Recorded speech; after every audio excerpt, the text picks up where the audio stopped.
Bismillah.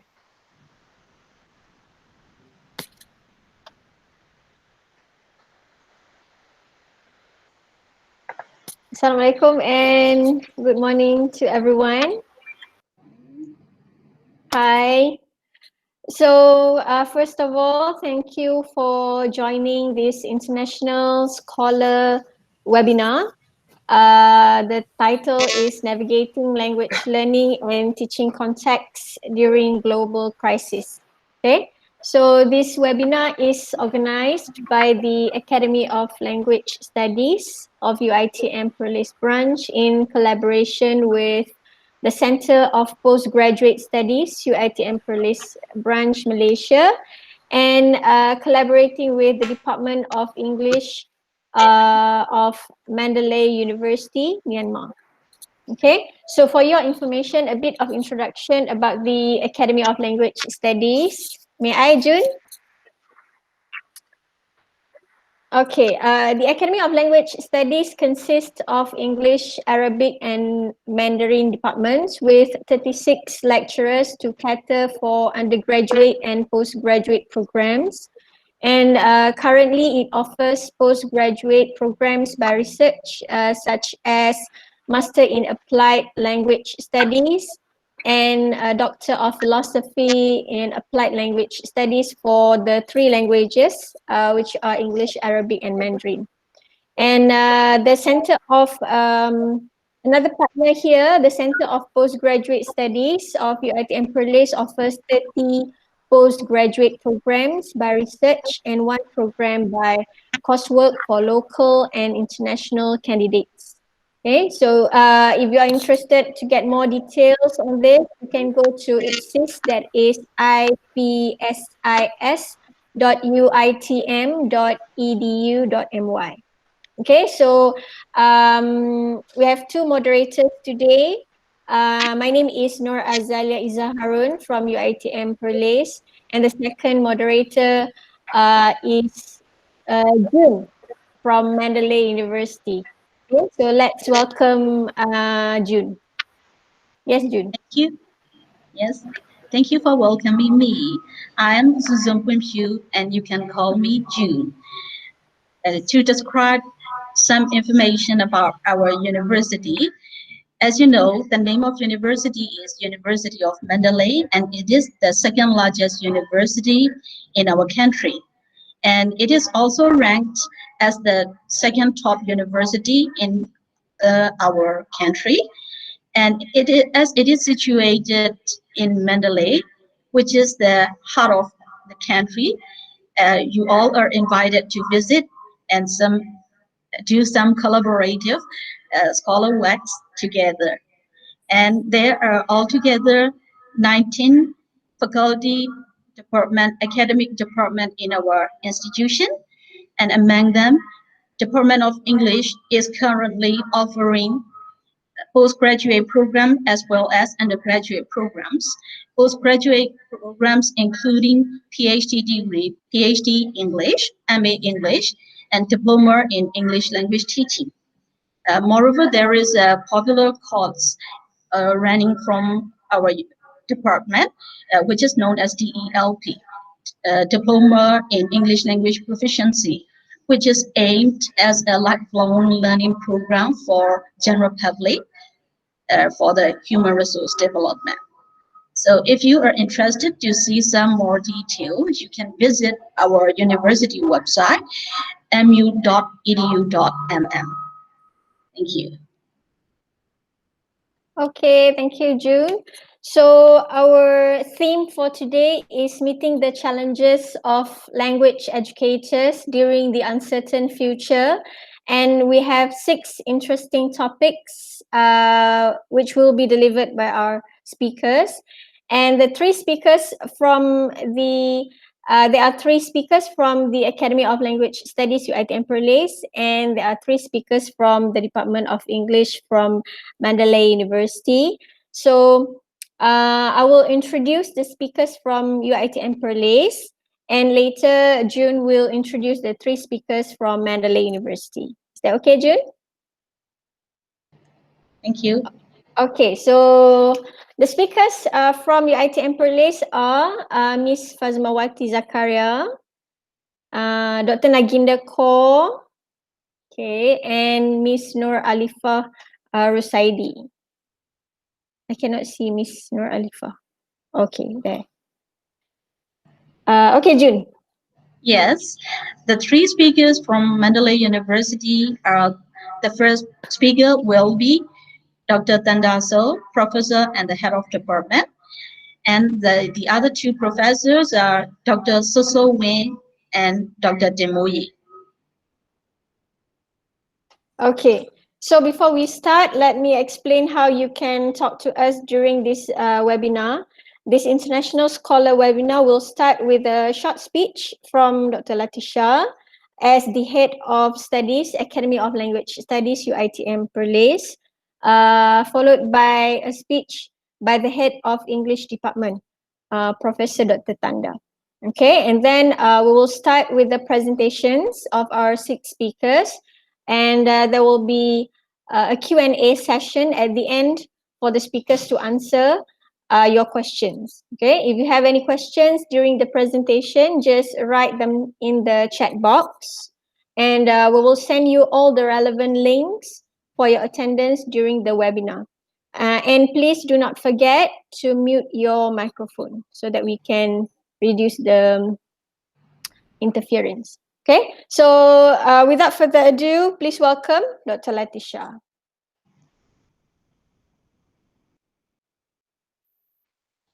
All right, thank you very much.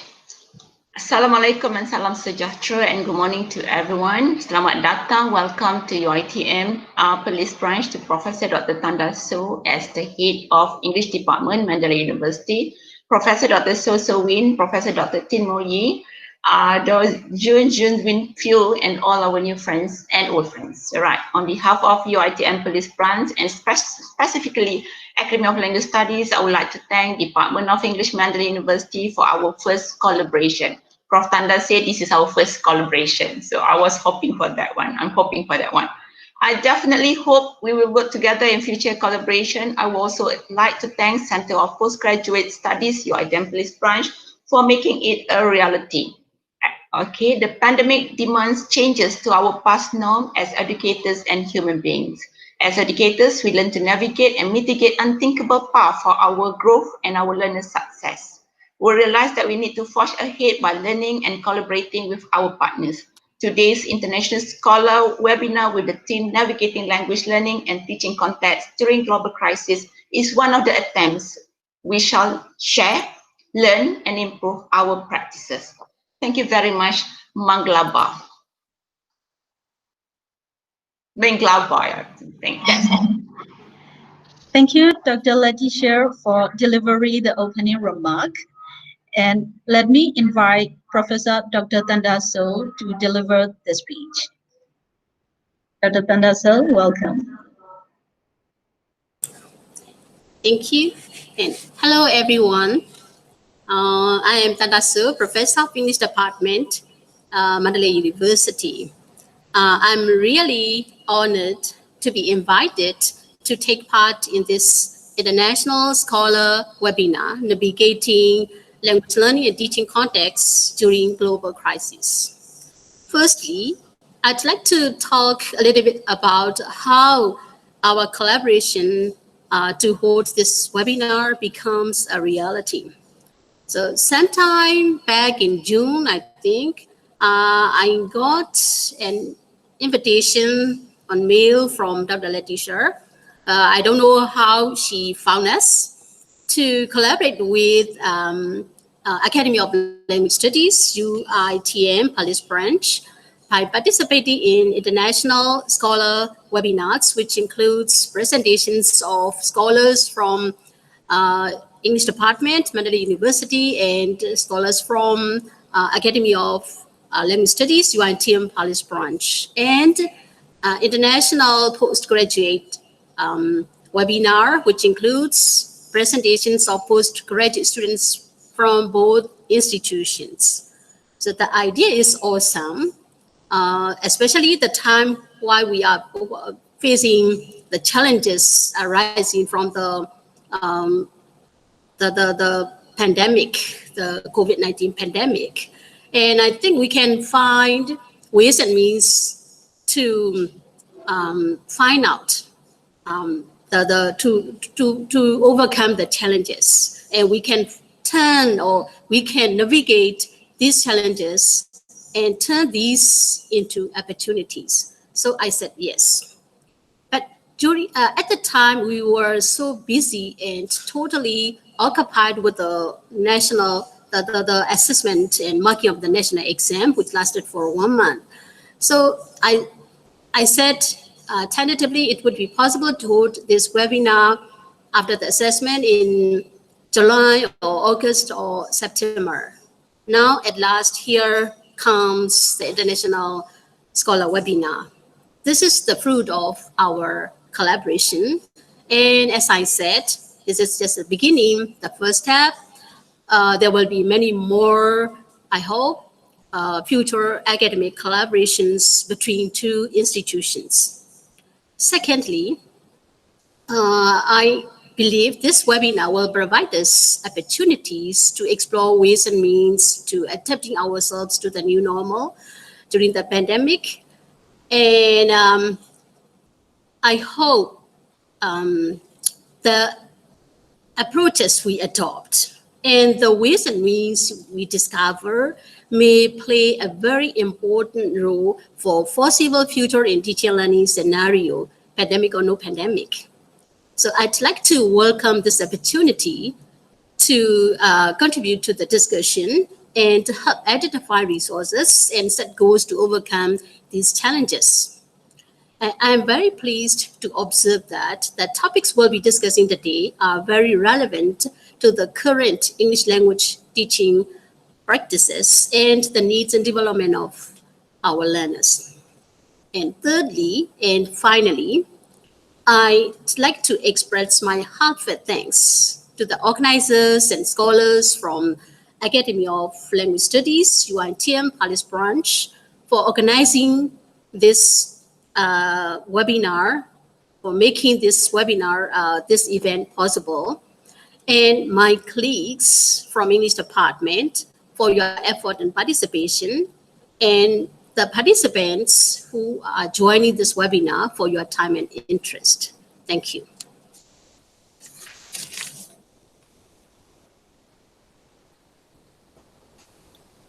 Okay, thank you, Prof.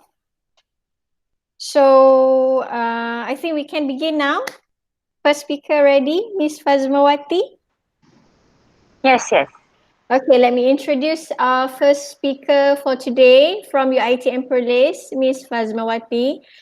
She has served UiTM Perlis for 24 years now, and her topic for today is enhancing language educators' visibility. So let's not waste our time. Let's welcome Ms. Fazmawati. Thank you, Azalia. Assalamualaikum and good morning to our moderators, presenters, participants of this webinar, and friends from Mandalay University, Myanmar, and UiTM Malaysia. The topic of my presentation today is enhancing language educators' visibilities. Now, I would like to present the scope of my presentation. I will start off with the definition of visible learning and teaching, mind frames of visible educators, role of educators in visible learning classroom, ways to make learning visible for the students, and the impact of feedback on student success. Now, I will start off with a definition of visible learning and teaching. Right.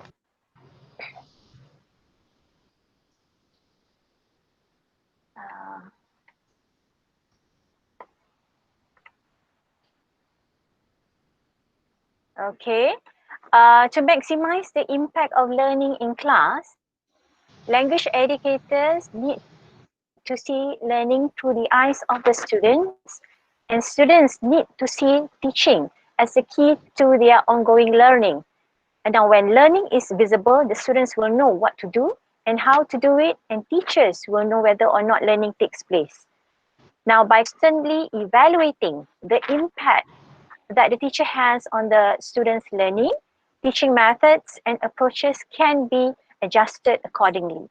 Now, thus, teachers' belief and commitment significantly influence students' excellence performance in language learning. Now, some educators are able to do certain things that have powerful impact on students' achievement, but half of them are not able to do those things. As a result, they are not getting the above effect, the above average effects from the students. Using evidence, effectiveness of different teaching intervention as proposed by John Hattie, however, can make a huge difference. Employing visible learning impact in language teaching can bring great benefits for both teachers and students. Now, let us move now to my second point, that is mind frames of visible educators. Right, as teachers, I believe that we need to teach students in the most deliberate and visible ways because it is crucial that we are able to evaluate the effects of our teaching on students' learning performance. Now, according to Professor John Hattie, he is a professor of education who collects and presents evidences about the effectiveness of different teaching intervention. He believes that there are 8 important mind frames of visible teachers. Now, number 1, the teacher should embrace change and ensure learning is in progress. Number 2, the use of students' assessments as feedback about the impact of the teaching. Number 3, engage in dialogue with the students, meaning the teacher need to talk less and let the student do all the talking. Constantly challenge and engage the students. The teacher also need to forge strong relationships with the students, meaning they should build trust and rapport so that the students are willing to seek help and take risks with their learning. Next, the teacher should share a common language that is understood by all, actively seek to improve the effects of teaching on the students' learning and continually evaluate their own performance, and also discover how students learn and not about how they teach. In other words, the teacher we should also not label the students and have low expectation of the students. Now next, I will move to role of educators in visible learning classroom. Now teachers can create visible learning by, number 1, displaying clear learning intentions and goals. Now what I mean by this is they need to state clearly at the start of the lesson so that students understand the goal of the task given.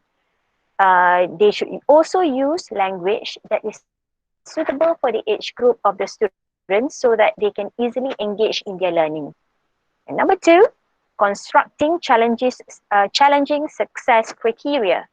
Now, teachers need to create a challenging success criteria with the students in order to make students to become more engaged in their own learning. And they should also ask students to create a checklist to identify what they have to do to achieve the goal. And next is using a range of learning strategies. Now, students should be given the choice to decide learning strategies as well as the use of information technology and different classroom materials that work best for them as long as their choice meets the learning intention and success criteria. And next, knowing when students are not progressing and assisting them. Now, the teacher's role is like an activator. Monitor the progression of the students and identify when they are finding a task too difficult or no longer challenging.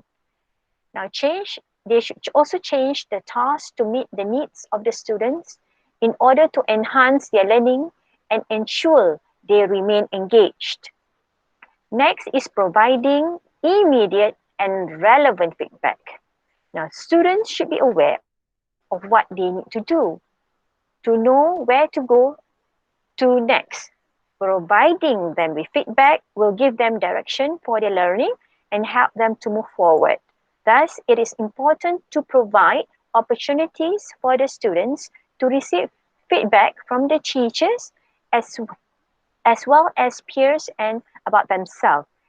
Now, the teacher need to always give positive and repeat feedback. Next is actively modeling how to be a visible learner. Now, students will become more engaged in their own learning when they see that the teacher is participating as a learner with them. Thus, constantly and consistently display a great passion for learning, portray a positive attitude, and create a classroom where trust has been built and all learners feel very safe. Now, they need to show to the students that they are visible learners by displaying works, samples, or record activities of the students when they are in the process of completing any task. Next is the way to make learning visible in the classroom. How? Now, to make this happen in the classroom, students have to know what they are learning, why they are learning it, and how they will know that they learned it and what it means to have learned. Now, teachers need to use learning intentions and success criteria in class regularly because they contribute significantly to teachers' clarity, which can increase students' learning performance. Now, there are some ways to ensure learning is made more visible in classroom. Now, number one is the use of prior knowledge to enhance learning. Now, just because a student already knows something, it doesn't mean that he knows it correctly.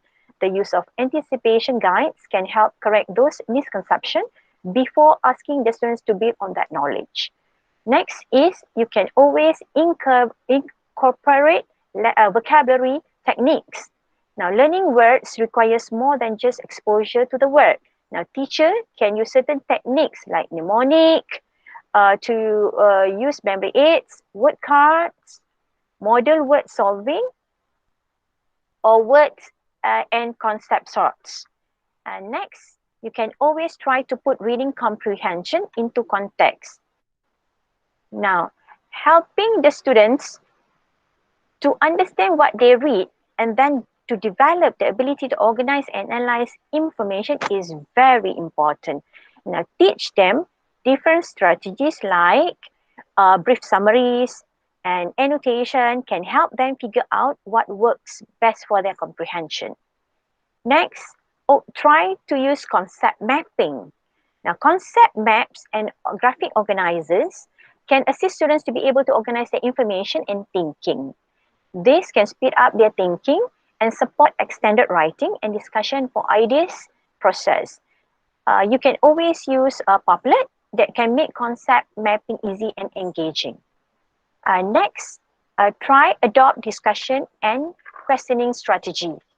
Now, to foster learning, students need to be involved more in discussion and questioning.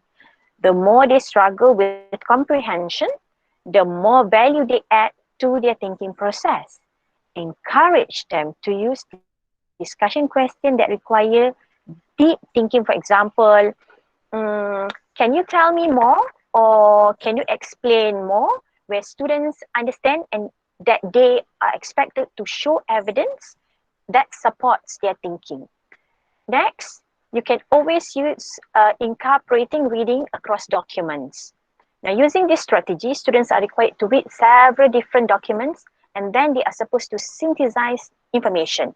Now, allow students to practice this skill often, maybe at first in groups and then independently. Now, teachers can give immediate and appropriate feedback during this process. Now, the last strategy that teachers can do is use problem solving method.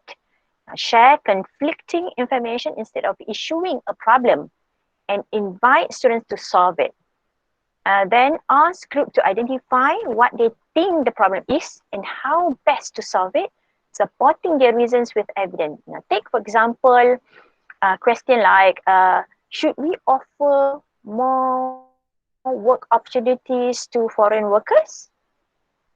Then find a few conflicting articles showing both how foreign workers conquer local citizens' jobs opportunity and how they can make the country's economy stronger. Try using problem-solving methods like words. Now, assign students to work together through the steps to identify the problem statement and then work to solve it. All right. Next, the impact of feedback on students' success in learning. Right. Now, feedback, according to John Hattie, is the most powerful influences in determining students' learning achievement. Every teacher needs to understand where a student is in their level of thinking and then challenge his students to go beyond that level. He also states that oral feedback is much more effective than written and that the most powerful feedback is provided from the students to the teacher. To ensure the effectiveness of using feedback, the feedback has to be, number one, clear, purposeful, meaningful, compatible with the student's prior knowledge, directed at the right level so it can assist students to comprehend, engage, or develop effective strategies to process the information intended to be learned, combined with effective instruction and focus on what is being learned, the learning intention, and how students go about it with the success criteria, provided as the students are doing the learning, supported with information on how and why students has or has not met the criteria, and supported with strategies to assist the students to improve. Right. In summary, now visible learning depends greatly on the attitude and action of the teachers. What we do matters.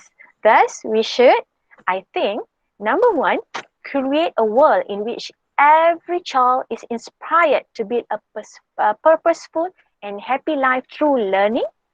Number two, be passionate about helping students to learn. Number three, be clear about what we want the students to learn. Monitor the teaching impact on students' learning and adjust teaching approaches accordingly. Actively seek to improve our own teaching. Learn and talk to each other about planning, learning intention, and success criteria. In short, teachers should not work in isolation. And then we should encourage learning institutions to create the structure and cultures that foster effective educators' collaboration that focuses on factors that impact students' learning in a positive way. And introduce a safe environment for the students to learn, see errors as opportunity for learning. Right. And all language teachers need to reframe their teaching and learning in order to achieve a collective impact. Hence, they need to move far away from teaching to learning. The best practice to high impact, looking at teacher teachings to sharing observation of the impact and collectively evaluate this impact, and prioritizing achievement to prioritizing process. Now, I leave all of you with this statement. There are millions of unsung heroes go unrecognized in their remarkable work with students all over the world. But always remember this, you are a teacher. You change lives. With that, I thank you. Back to you, Azalia. Yes, thank you very much, Miss Fazmawati. Very interesting. Although I have to admit that with online distance learning, we hear all this time and time again. But we have to be reminded as educators that we play very big roles in class in order to make learning visible.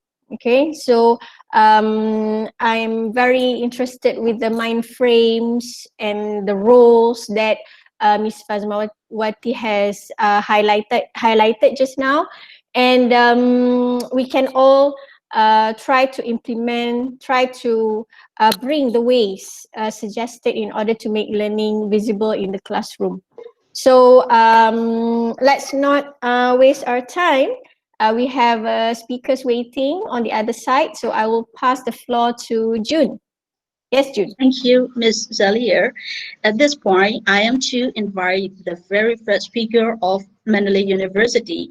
But before introducing our first speaker, let me add some more personal points to this introduction, because our first speaker is Dr. Dandaso, the professor and head of English department of Mandalay University, and she is one of my all-time favorite teachers during my postgraduate studies, maybe 2 decades ago.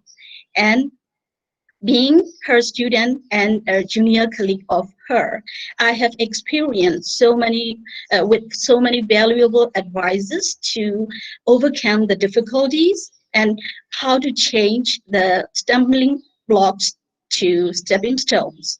And she always lit the light in our very darkest time to overcome the difficult situation, changing as opportunities. So today she is going to share her insight and ideas on the topic from uncertainties to opportunities about learner autonomy and self-directed learning. And I'm really excited to hear her insights.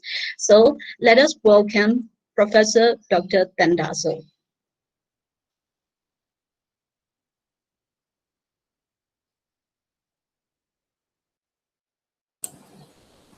Thank you, Son. Hi, everyone, and thank you for this opportunity to participate in this webinar, Navigating Language Learning and Teaching Context During Global Crisis. It is high time we deal with the topic of global crisis, particularly at this time when we are in the grip of the global spread of COVID-19. In our country, as we speak, the COVID-19 outbreak has dealt a severe blow to many sectors, such as education, industry, economy, agriculture, so on and so forth. These lead to uncertainties because we don't know what course of actions to adopt to address these emerging urgent issues. And actually, now we are living in the time of uncertainties. So what should we do? Do we wait for these? Do we just sit and wait for these uncertainties? Or do we need to find out ways and means to transform these uncertainties to opportunities? So today, the topic I'm going to discuss with you is from uncertainties to opportunities, self-directed learning and learner autonomy. So I think I should share my PowerPoint slide. Wait. Yes. Can you see the slide now?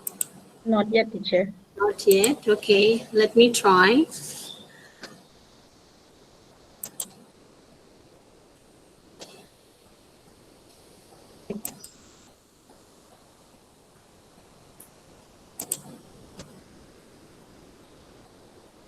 Can you see now? We can see your window, not the PowerPoint yet. The PowerPoint. What? I tested before we started, but sorry for the inconvenience. I will try it again.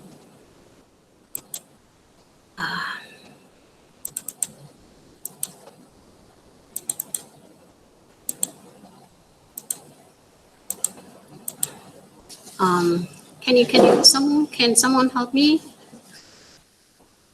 Yeah. Camera off, yes. Off the tale. Not look how it down. Yeah. No. Oh, Punta Minimize it. So the topic, can you see the PowerPoint slide? Yes. Yes, Okay. yes. Thank you. The topic I'm going to discuss is from uncertainties to opportunities, self-directed learning and learner autonomy. So this is the outline of the talk. Firstly, I will be talking about what uncertainties are, and secondly, I will be dealing with how to transform uncertainties into opportunities. And we I'd like to propose is self-directed learning: what, why, and how. And finally, I will be showing the examples of self-directed learners. So let's start with what uncertainties are. So in the education sector, for instance, there are a lot of uncertainties. Reopening universities remains uncertain, depending on the extent of success in measures to control the spread of virus. Face-to-face interaction in classes out of the question. Collaborative learning and classroom teaching are not viable given the need to social distance. With the absence of classroom learning, monitoring of individual development in the classroom atmosphere, it's Chair, still... let me interrupt you, please. Sorry, Yes. excuse me. Oh, It's fine now. The so screen you is can see the PowerPoint slide. here. We cannot see it right now, but it's okay.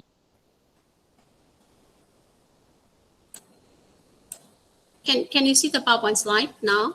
Not now. Okay.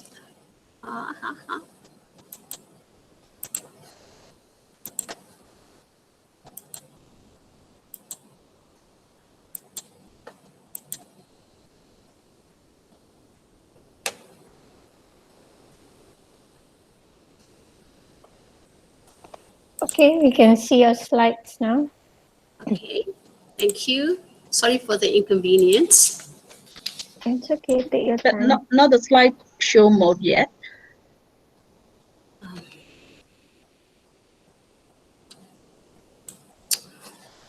Someone can help me. What happened? Yeah, yeah. Tapi dalam dulu bawa. Itu ya.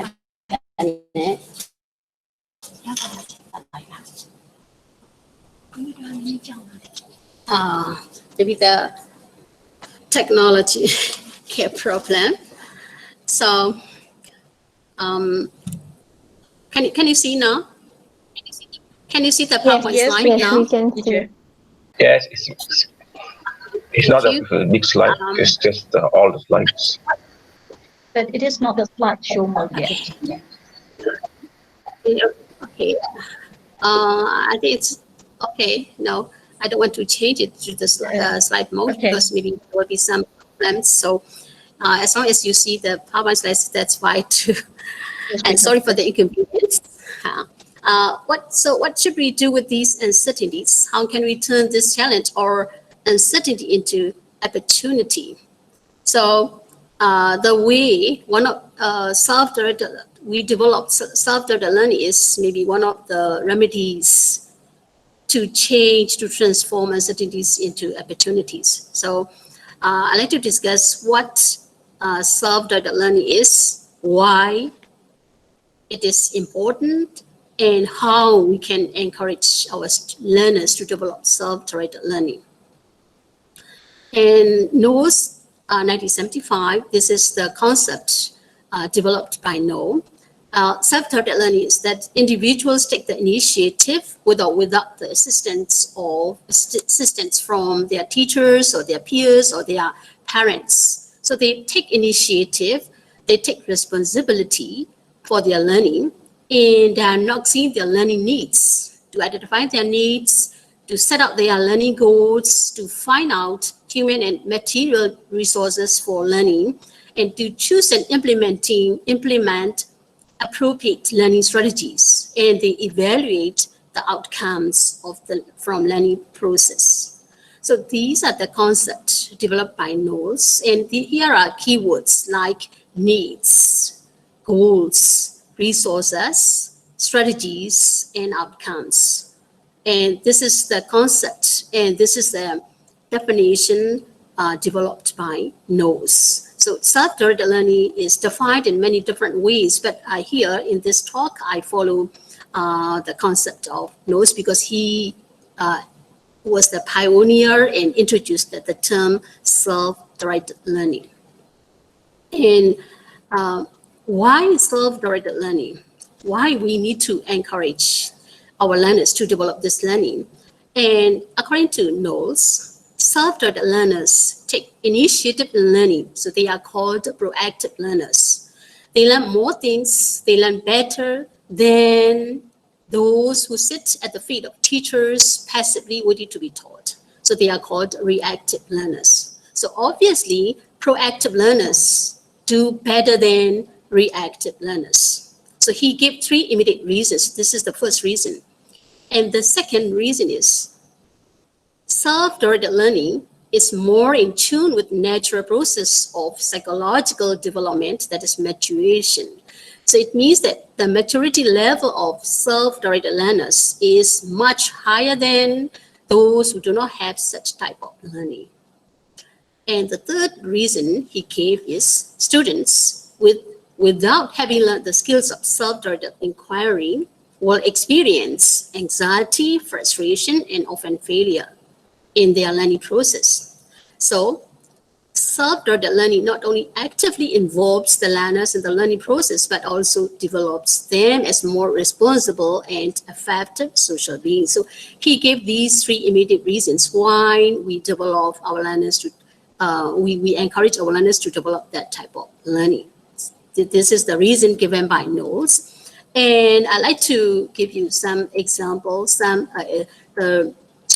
findings of research findings from the experiment of self-directed learning. So the first one is there is a correlation between lifelong learning and self-directed learning.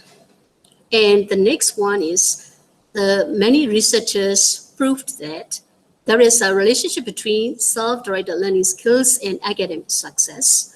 So it means that students with self-directed learning skills have academic achievement.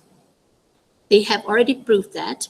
And some related researchers proved that there is a significant positive correlation between achievement in information technology and self-directed learning of students. So there is a relationship between digital literacy and self-directed learning. So here, now you can see the importance of self-directed learning in the teaching learning process, not just given by the reasons given by Knowles. These are the evidences from the research, the related literature. So let's move to how we encourage students to develop their self-directed learning. And before that, this type of learning is a product of interactions between 3 components: personal characteristics, processes, and environment. This is called Bandura's 1997 triadic model. So personal characteristics refers to learner's motivation, his or her capability to take responsibility of their own learning. So, and it also includes the best use of the resources and time. And the next one is processes. So the processes includes, as I mentioned earlier, goals, and then resources, and then evaluation, and so on and so forth. And the last one, the third one, is environment. So physical environment, or maybe the learning context.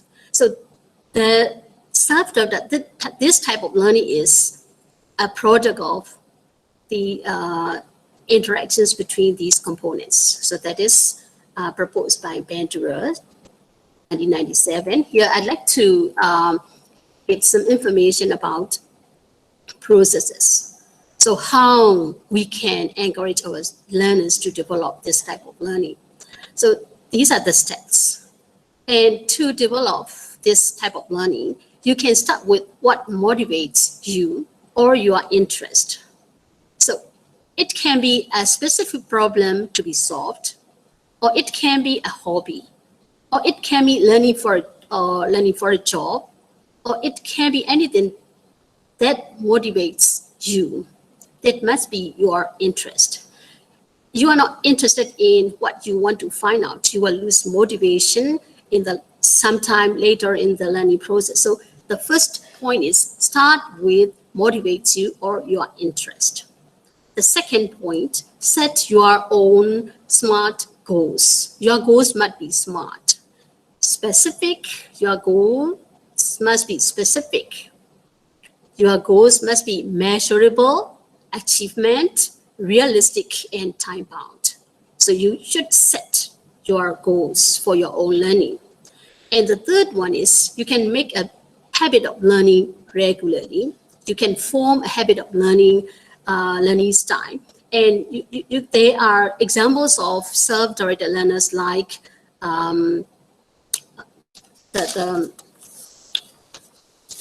Microsoft Word, the owner of Microsoft Word, Bill Gates. He is set to read a book per week, and because he formed his learning habits. And Benjamin Franklin, he also set aside 1 hour on weekdays. So it is called 5-hour rule.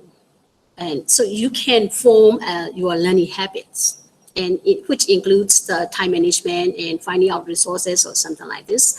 And the next one is the next step is reflect on your learning.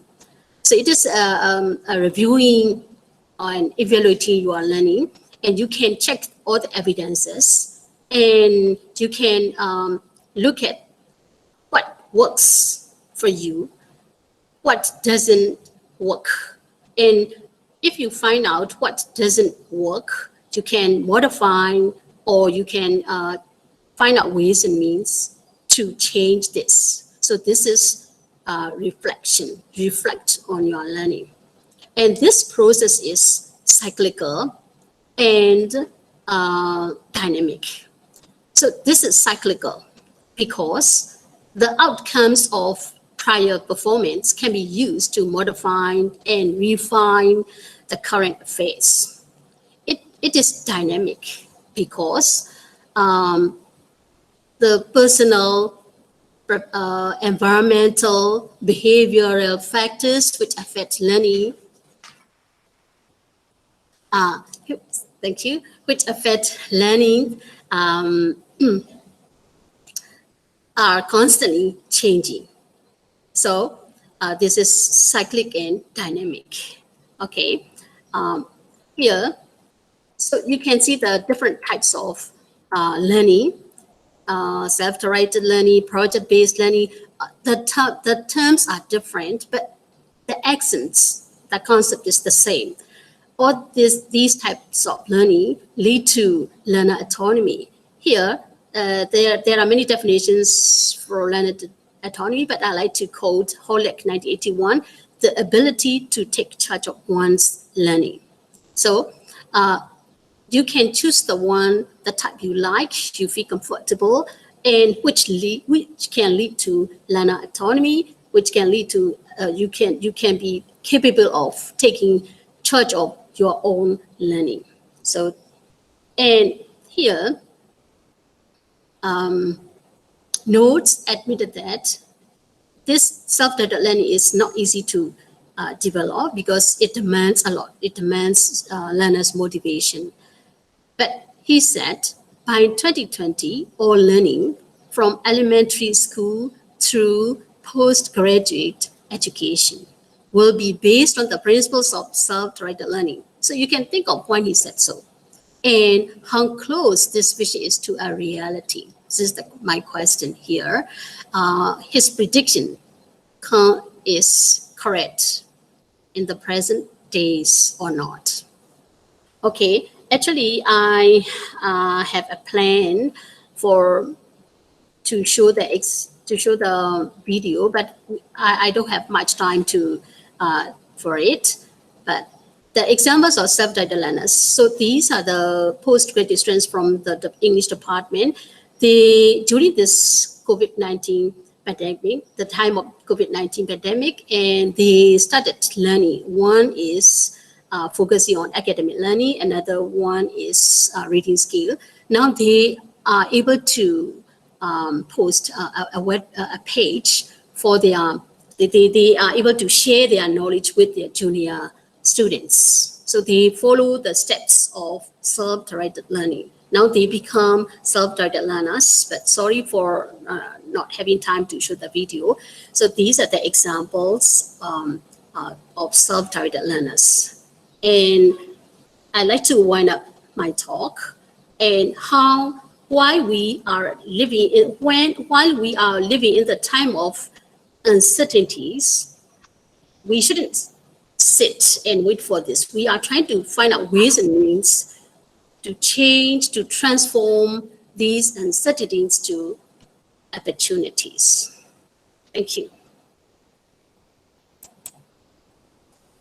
Thank you, Dr. Dandaso, for your inspiring talk about self-directed learning, which is the opportunity for learners to implement self-directed learning in this time of uncertainties. And you have already discussed about what the self-directed learning is, why it is important, and how we can encourage our learners to cope with that kind of difficulties by explaining the concepts of self-directed learning and the process and the steps of it, including the SMART goals and interesting, very significant examples. So thank you for sharing your valuable ideas with us. And this time, I need to pass the floor to Ms. Nora Zalia. Okay, thank you, June.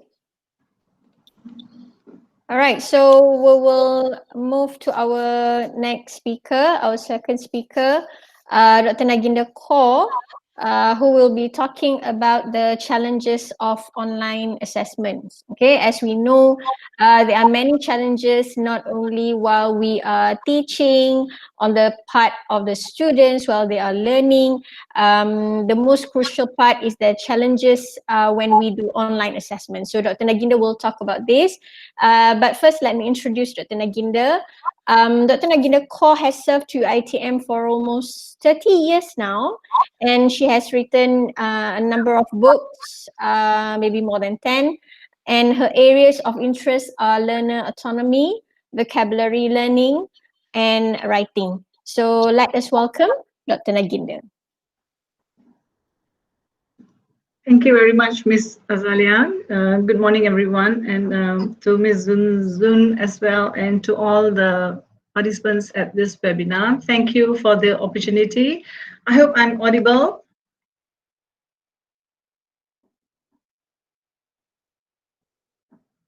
Am I audible to everyone? Yes, we can hear very clearly, audible. Yeah. Yes, thank you. Right, okay.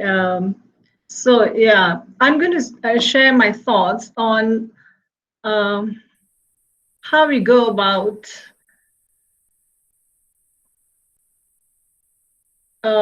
navigating ourselves in this global crisis.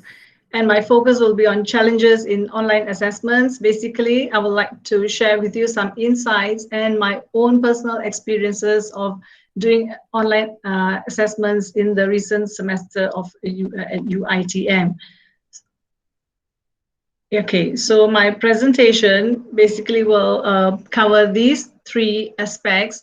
I would like to share some issues and challenges, 4 issues and challenges that we face, teachers face, students face, and then provide you with some solutions and some ideas and thoughts for you to reflect on as to how we can go about and move forward in our online teaching assessments. Okay, now, yeah, the next slide. Now, when we talk about online assessments, when you mention online assessment in Malaysia, at least one name instantly comes to everyone's mind here, and that's the name of Viviana Mosibin. Okay, I'm sure all Malaysians will remember her. She was the girl, a young girl who made waves and became a social media hit, you know, because she actually spent 24 hours atop a tree simply to obtain internet access so that she could handle her online assessments. Yeah, and a lot of was written on her, and she has a huge fan following now. So, you know, to show that when you have the grit and relentlessness to face the exam, the kind of things students have to go through. Yeah, so the challenge is not only for students, the challenge is real among lecturers too. So in this presentation, I hope to cover both aspects, both the lecturers' perspectives as well as the students' challenges. Okay, let's move on. Now, let me offer you a little background of the scenario at UiTM, Malaysia. Now, in Malaysia, our lockdown actually started on 18 March 2020, and effective 13 April 2020, all courses, all face-to-face courses had to migrate lock, stock, and barrel online. So, you know, it was a challenging time for everybody. We were prepared, partially prepared, fully prepared, and some were unprepared. Whether we were willing or unwilling, we had to move. Yeah, because previously there were online classes, but online learning was actually served as complementary, you know, online learning was actually complementary, but effective 13 April 2020, we all had to move to online classes. Then what happened? See, when online learning began, even though we were instructed to move to online learning, however, you see, this came with, this was a sudden bombshell, and sudden winds of change started, you know, came our way. There was no real significant change in assessment weightage. Assessment weightage remained the same. There was just no change in the weightage in the types of assessments and the types of scores and weightage of scores. There was also no change in the types of questions. There was minimal change. That's why I say significant change. There was a little change in some of the courses as to the number of questions which were tested, but there was absolutely no significant change in the weightage as well as the types of questions. So the issue that confronted all of us is, now what do I do? Where do I go? And how do I begin doing this assessment? You know, so several issues emerged. I'd like to discuss with you 4 issues. The first issue that plagued all of us, or at least me, was the washback effect. Okay, the washback effect or the backwash effect. This was the first issue that challenged most lecturers. Now, you see, the contention, the premise of my argument here is that all these issues, these 4 issues that I'm talking about, I'm going to share with you, these issues were already there. These issues were already in place pre-COVID times, but they were amplified, they were reinforced and became worse during COVID times, you know, this during this pandemic. Okay, so what about washback effect? What happened?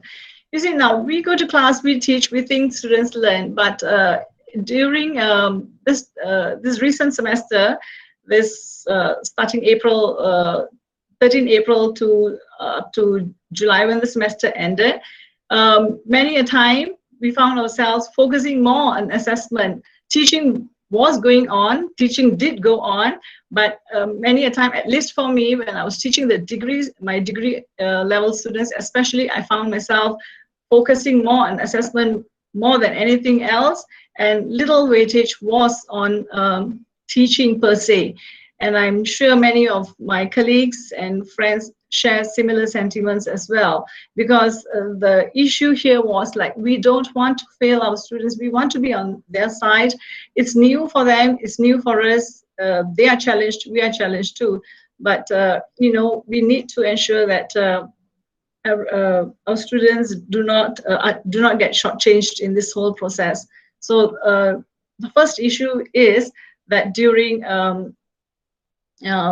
COVID times, the washback effect is greater. So to what extent do you agree with me on this? This is a matter to reflect on. Okay, the next issue which we faced was, how do we prepare our assessments? You know, preparation and management of online tests. This is a real problem. There we are trying to grapple and grope with the different mediums of different ways of imparting our lessons. And on top of that, we have to prepare and manage online tests. Okay, so so important decisions had to be made. You know, what are the important test preparation decisions? Internet strength, of course, all the time. Blame it on the internet. If you anything goes wrong, anything falters, blame it on the internet. Previously, we used to say blame it on the rain. Yeah, now it is blame it on the internet. That's a new cliche now. Okay, yeah. So you see, students' bandwidth availability. So all these aspects have to be considered when we are designing our assessments. And then choice of LMS, which learning management system do we use? In UiTM, we have our official LMS, which is called UFuture. So do we go with that? How savvy are we, you know, with these systems? Or do we opt for other softwares like Google Classroom or Edmodo or what have you? And in order to administer tests and assessments on these different LMS, the skills and know-how is certainly important and pertinent. What skills do we have? Are we ready? Were we ready at that time? And know-how. How do I set multiple choice questions on this system? How do I, you know, run the test? What if I make a mistake? What if I press the wrong button? What if I mistakenly share the, you know, the answers and stuff like that? A lot of technical issues were at stake. It was really challenging for all of us, and it still is for teachers as to how we're going to go about setting the test papers. Now, again, test management issues were also at play. Do we give students more time? Do we stick to the time? And what if suddenly they lose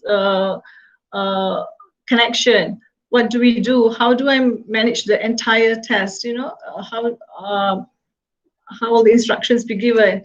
And sometimes to manage one test, one assessment, you have a few applications to use. You know, for example, to do one test, I do remember doing one test using 3 mediums with my degree students. I had to use email.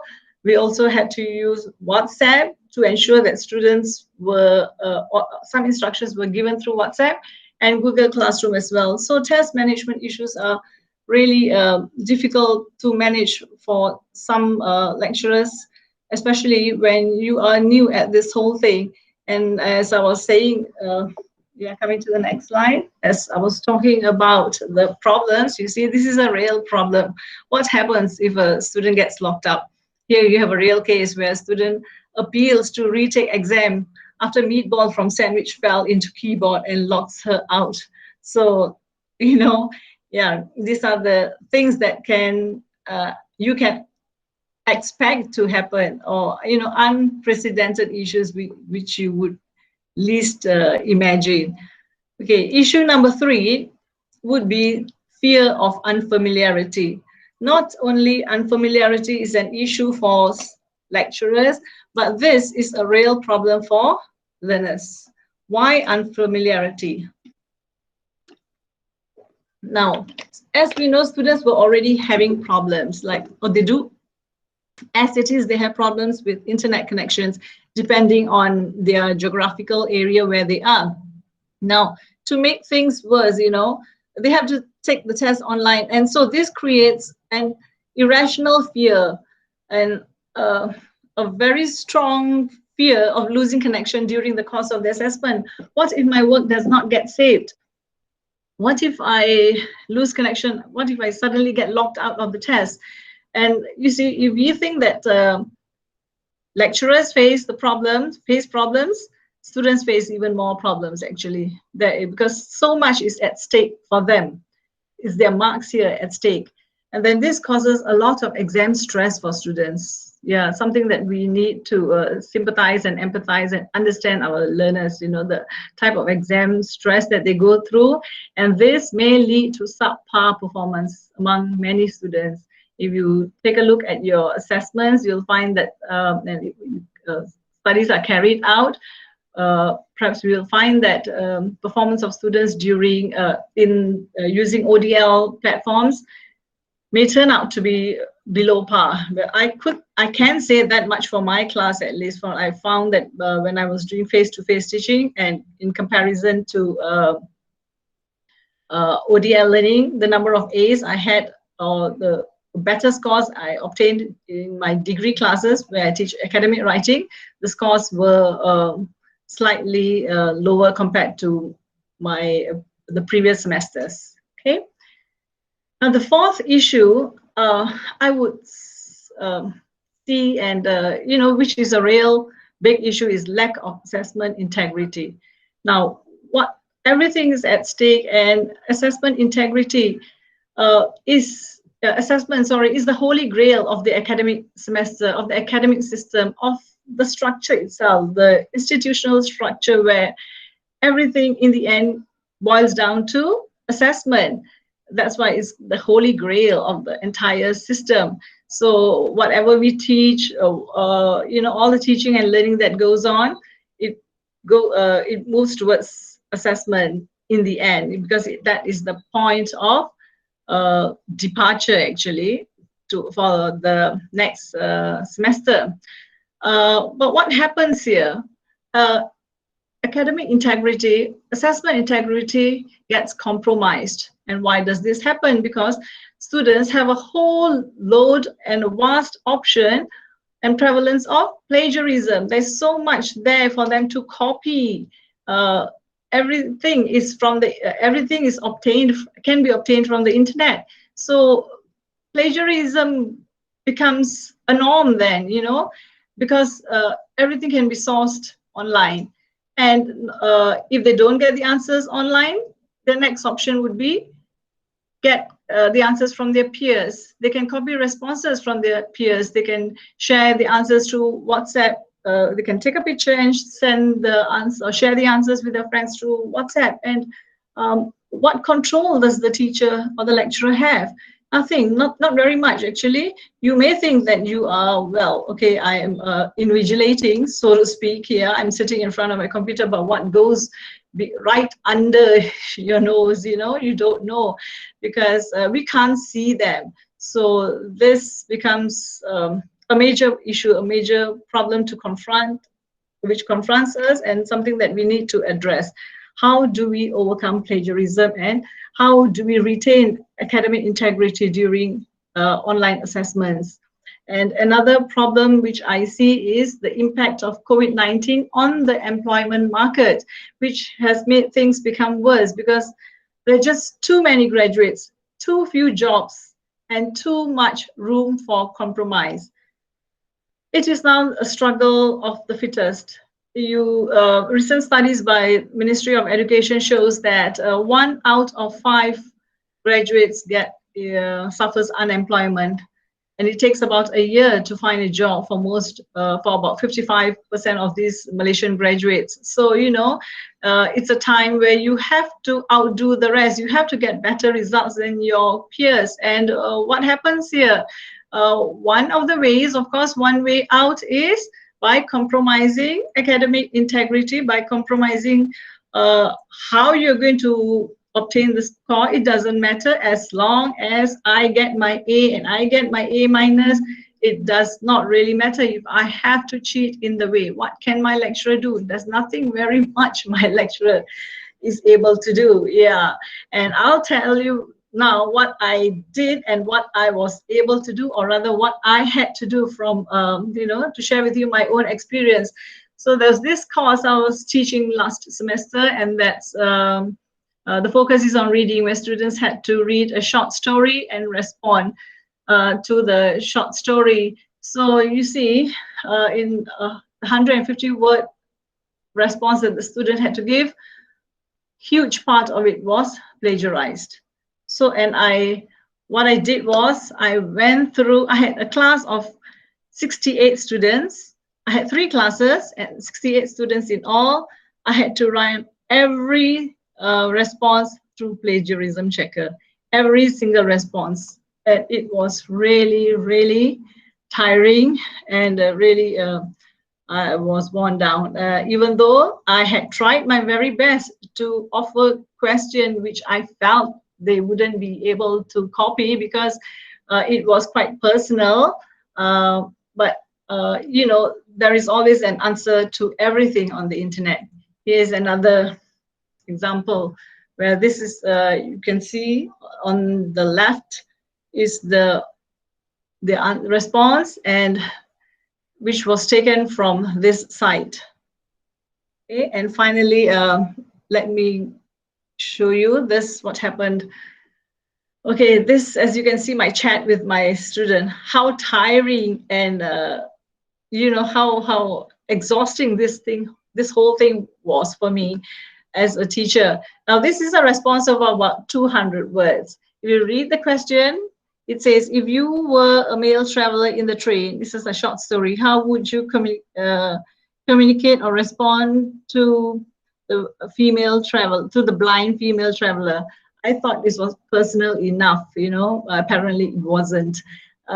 So you see, I had to run everything through the plagiarism checker, and then not only that, the student refuted. The student said, no, madam, I did not copy from this site, and not all copying. Some sentences I did my own. They can actually haggle with you on this, negotiate their level of plagiarism, and this site doesn't show that I copy. So this student told me this site doesn't show that I copied. So okay, then I told him, if this doesn't show, please mark the sections you have plagiarized. Do you agree with my comments on the sections you have plagiarized? Please confirm. Show me the site from which you took your response. And then suddenly, when I gave him all these sites as proof, look, you plagiarized this sentence from this website, you plagiarized this from this website, you plagiarized this from this website. I ran every single script through all plagiarism checkers, and that kept me awake right till the wee hours of the night and the morning on most days. And finally, the student admitted, yes, madam, yeah. Okay, madam, I've already submitted the sections I have plagiarized. So in the end, the student, admitted. And this is just one example of the many, many. So I found that about 30% of my students in this first assessment scored below 5. We had the liberty of failing them, of giving them 0 or taking them to task, but again, as it was new for them, it was new for me, it was difficult for them, it was difficult for me. I chose to be a little more humane, and I served them only with a penalty. And in the second assessment, things improved. Yes, they did, but that does not mean that nobody plagiarized or nobody copied. Copying still was there, but they were a little smarter because some students opt for patchwork plagiarism, where they take bits here and there. This is an example of this plagiarized work. And I'm sure all my friends, my colleagues here and as well as in Myanmar suffer the same, encounter the same problems as well, right? We are all in this together, and this is what confronts us educators. Now, I have a few solutions to suggest to you. I put this before you for you to reflect, to ponder, and see how you could go about this and how you could make the most of the assessment experience for you and the students. Okay, of the 5 solutions I have, this is the first one, common test slot. Do you think doing common test with the whole class would work out? This is something we can think about. This was an option which was given to us by for one of the codes that I taught last semester. This degree program, we had a common test of 140 students were all brought to Google Classroom together. We gave them instructions and the test ran for about 2 hours. At the same time, students were asked to submit their answers via email. But you know, the thing is, my friends and I, my colleagues and I who taught the paper, we all sort of quote unquote were invigilating online. But really what happens behind our back, that's another thing. And to my dismay, when I got the responses back, I did see similarity in their answers. I did see similarity in the answers, not similarity with any online response or material online, but again among themselves. There was so much of checking and rechecking and checking stuff among these students, you know. So when we do common test slot, do you think it would be a good idea to shorten the test time? Right now with online tests, we actually award them longer duration. You know, previously the test was of 2 hours. During for the online test, they were given 2.5 hours, and this actually turned out to be in their a great favor, you know, in their favor, because they found much more time to be able to share responses. Okay, now the other thing I think we can do is disallow backtracking.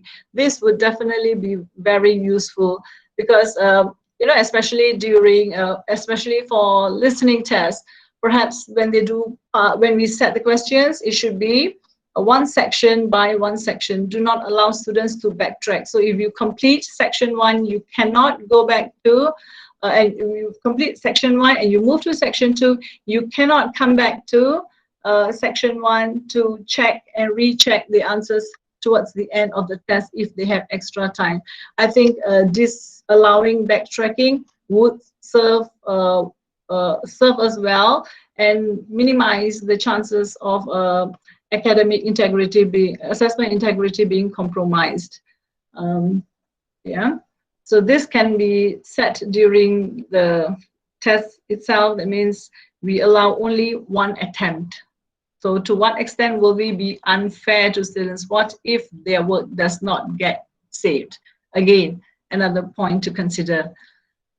Next, what about shuffled and randomized questions for particularly for multiple choice questions or structural questions where they can't share? You know, currently in UiTM, we have different sets of tests. For example, for reading test, we have set 1, set 2, or set 3. Same goes for listening tests as well. But instead of giving different sets on different days, do you think it would be better to give shuffled and randomized questions? In this itself, I think there would be problems because we also need to work around our answer key if the answers are already assigned in the LMS that we use. Are we able to use randomized questions? To what extent is this possible? Okay. The next suggestion, redesign assessments. Yeah. Of course, this is a major policy change, you know, which takes time to implement fully. Like in the previous semester, we could not redesign our assessments. We had to go with that same weightage and the same question types. But if we want to ensure that there is more integrity in answering and responding to questions, I think we need to work towards essay type questions. Yeah, there should be more essay type questions where the questions should be more reflective or you know, and have analytical components, so that students actually will be very busy, you know, thinking and responding to it from their personal experiences in an analytical manner, rather than spending so much time in the test sharing answers with each other. Yeah, so you need to provide tasks that require students to evaluate, to create and analyze the application of a given theory to a local or personal interest, and to connect it to a particular context or a problem. Perhaps more hot types of questions which require higher order thinking skills would be the way to go to overcome this. And we as teachers, what do we do? This is what we need to get familiar with. Get all your plagiarism detection tools as your, your tools as your arsenal of weapons that you would need during the test in order to check students' work. Okay, most of these are actually available free online. There's also Turnitin, which you could get, which the university subscribes to, and this is how we will actually be able to minimize. We cannot say that we will be able to fully overcome these problems. The problems will always be there, but we will be able to minimize these. I'd like to reiterate here that all that I've shared here, all these issues that have pointed out and the suggestions that solutions that I have offered were issues that were already in existence during pre-COVID era. Now these issues and these problems and challenges were amplified, so we as lecturers, as educators, where do we strike the balance? Okay, so I leave you with this thought, and I thank you very much for lending me your ears. Thank you.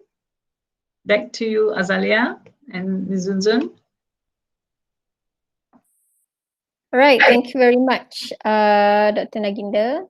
Very interesting problems and challenges being highlighted there, which I'm sure we have all faced the same things.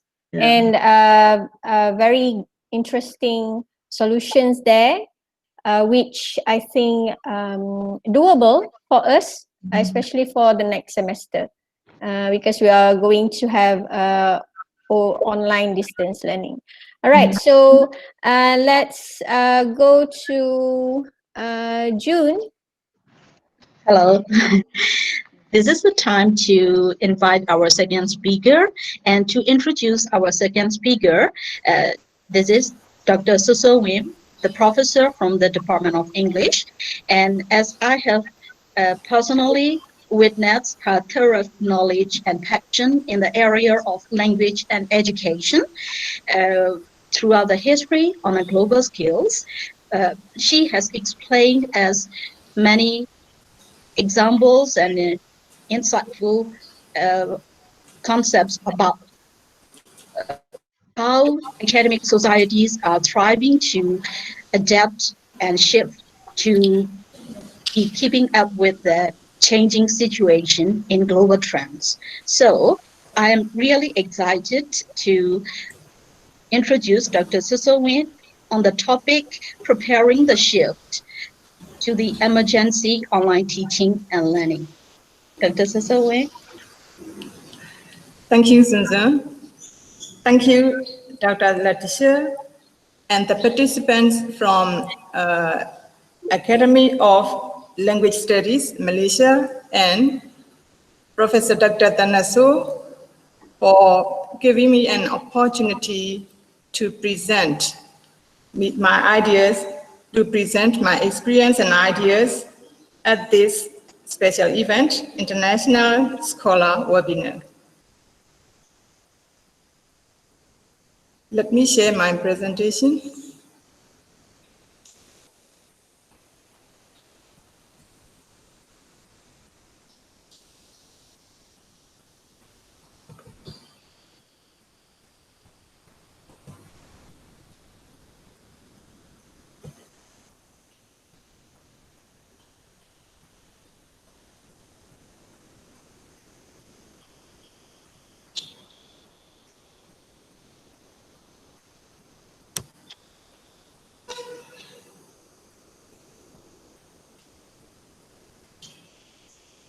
Good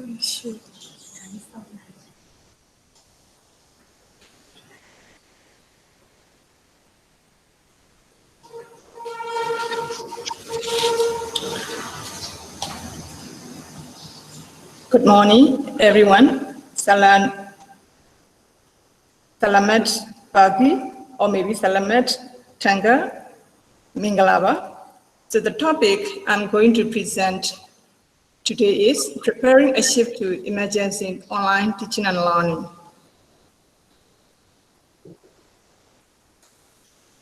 So first of all, may I introduce you to our university, University of Mandalay. So there are altogether 3 branches. So in our university, they are natural science, maths, social science, and humanities, which offers 22 different programs. And in these programs also produce BA and BSc degrees, MA and MSc degrees, and PhD degrees. And this is the strength of the members of the Mandalay University. So in our university, there are approximately 5,000 students, including 248 English specialized students. And in the Department of English, there are altogether 44 teachers, including 24 permanent teachers and 20 part-time teachers. And we also have 4 supporting staff. And as the topic goes, I'd like to explain a brief overview of the pandemic situation in Myanmar. So with the first confirmed coronavirus infected patient in the middle of March 2020, the whole country was completely locked down. And at that time, the first semester examinations in higher education sectors were being held. So on the first day, we cancelled all the examinations that was being held, expecting that the pandemic we can overcome the pandemic within a short time. However, the second wave struck in the middle of August again, and this time a lot of people were infected, and so far over 11,000 people were infected and more than 200 people were lost during this pandemic. So officials from Ministry of Education is now planning to solve the problem of students learning. In the past, in our university as well, so most of the teachers did not have any experience in teaching online teaching, and now the government is planning to conduct online teaching in all the institutions in Myanmar. So we are considering how to try online teaching. So language is an emergency one for us, for our students' education. So there are 3 types of online education: synchronous, asynchronous, and blended online teaching.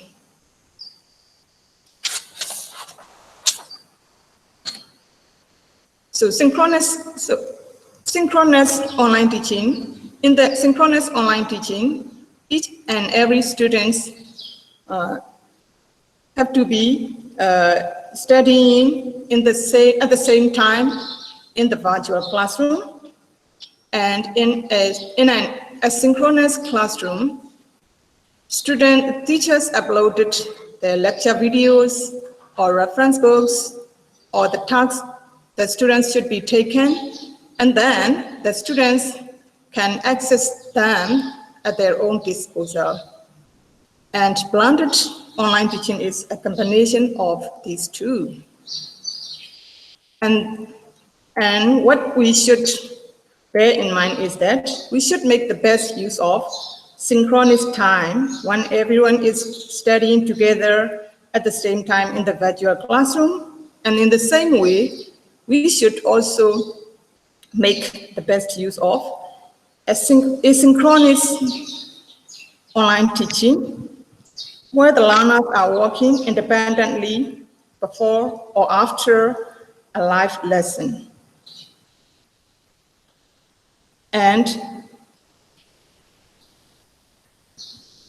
in the face-to-face teaching is, in the face-to-face teaching, we have a fixed amount of time with a large group of people who actually learn, think, and work at different pace. So compared to face-to-face learning, I think students can get a lot of benefits from online learning.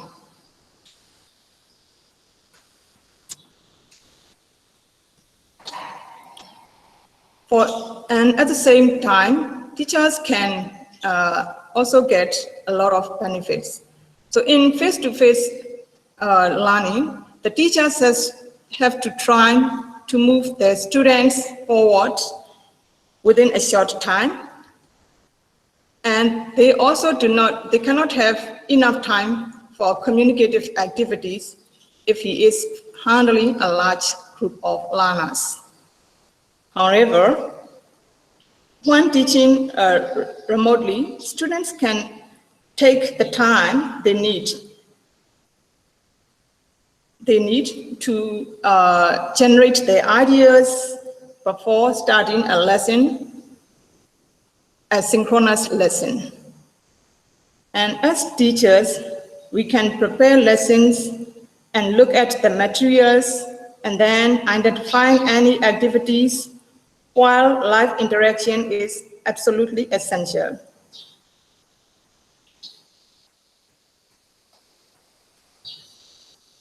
So the idea is teachers should encourage independent learning while we are conducting online learning, because students have little chance to keep in touch with the teacher online. Instead, they have to spend their time at home, and it is important to them to do independent learning. So to do so, I'd like to share the idea of how to make best use of the time by independent learning, and proposed by the English Language Institute, Victoria University of New Zealand.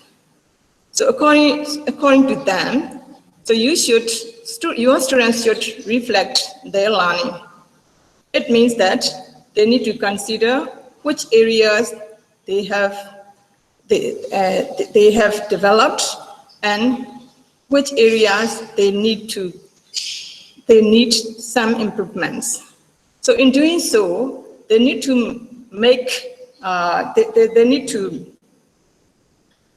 list of their strengths and weaknesses. So for the part of their strengths, so let's say here, as I have shown in the example, so area of progress. Let's say as a language learner, so listening to spoken English. So your students has developed his listening skills. So this is how he has reflected his own learning. So areas of progress, listening to spoken English. So why can he say that he has improved in his listening. So this is the evidence. At the end of the lesson the second week, I could understand spoken conversations of familiar topics. So this is his reflection. And this is the evidence of his conclusion on how he thinks he has progressed. And then he also needs to consider his weaknesses. So language need, for example, listening spoken language. So, and he also think why he needs some improvement. So this is the reason. In my future, I need to understand people speaking on a range of topics. So this is how a student can reflect his own learning. And the second tip you should let your students know is access their skills. So for example, after studying for a period of time, they should assess their skills. For example, I understand easy English if someone is speaking slowly, but I need help to understand things well. New topics are very difficult for me to understand. This is how he has made self-assessment. So after reflecting his learning and after knowing himself, how far he is in the path towards his learning goal, the student have to learn independently to reach his goal, because without the objectives and the goals, the students cannot know which one he needs to learn, which are the things he needs to neglect. So setting goal is knowing the objectives of his own learning is really important. So to learn independently, setting the goals is the first step. So in setting the goals, you should also draw a chart and fill in your plan to do what during the week. So this is the weekly goal. For example, this is the weekly goal. And think about what you will do. For example, so as my listening has not progressed.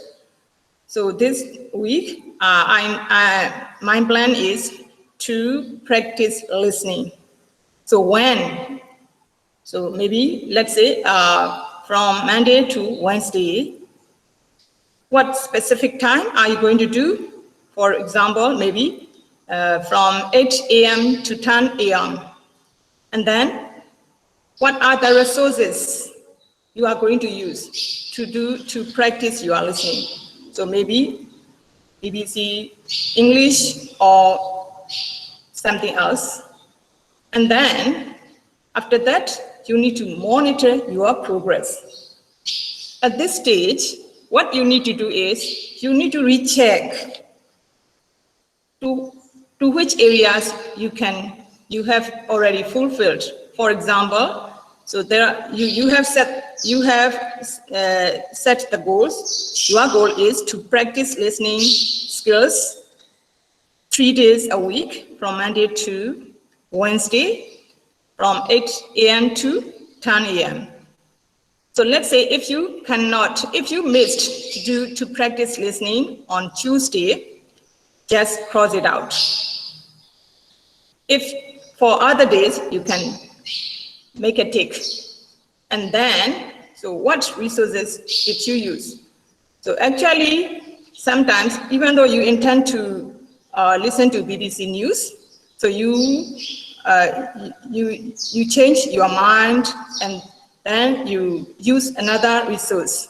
So you can make a tick and some notes on that rule.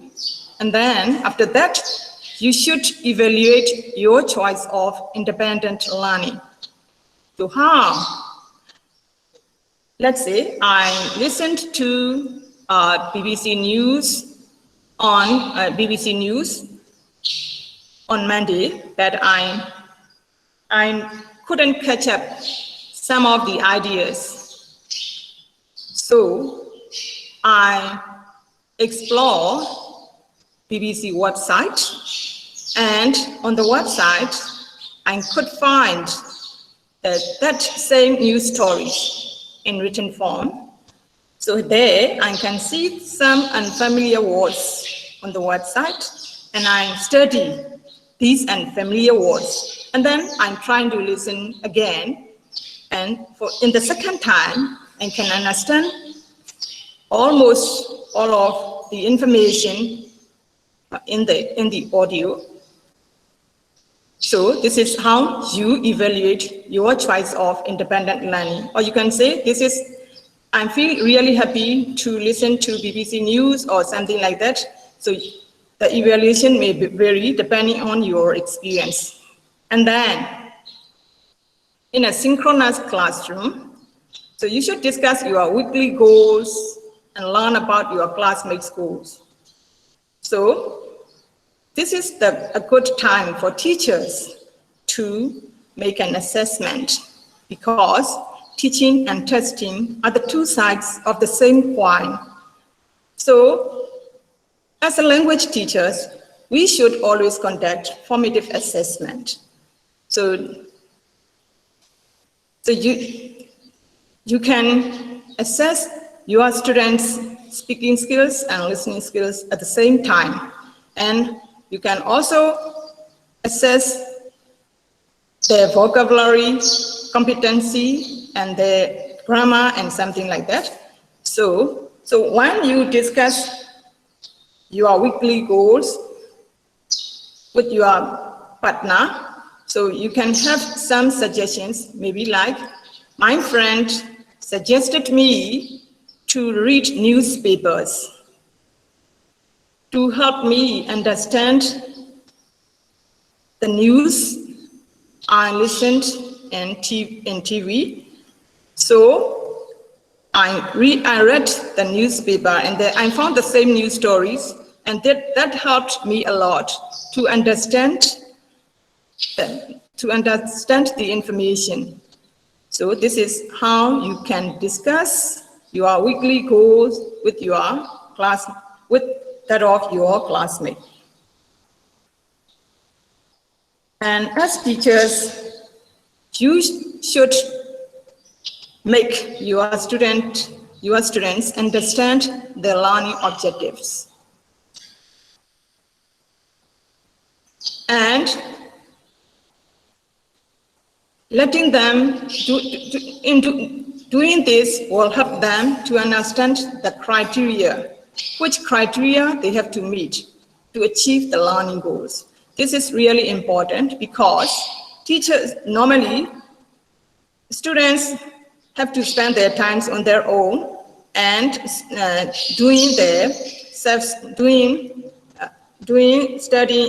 studying on their own disposal.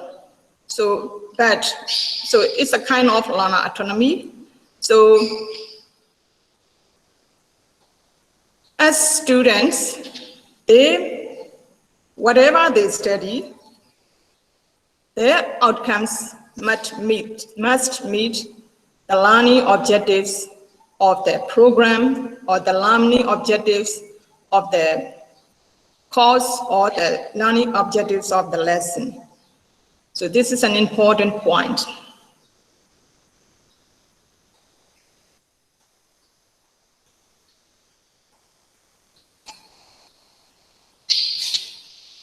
So as I have already mentioned, teaching and testing are the two sides of the same coin. So because to have a quality education, our teaching learning activities must be aligned with our expected learning outcomes. So as you can see,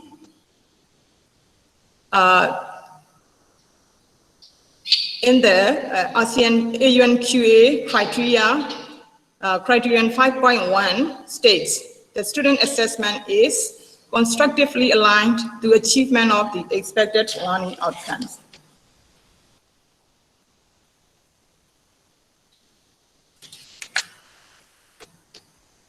So as I have discussed earlier, the students in independent learning, the students do self-assessment, and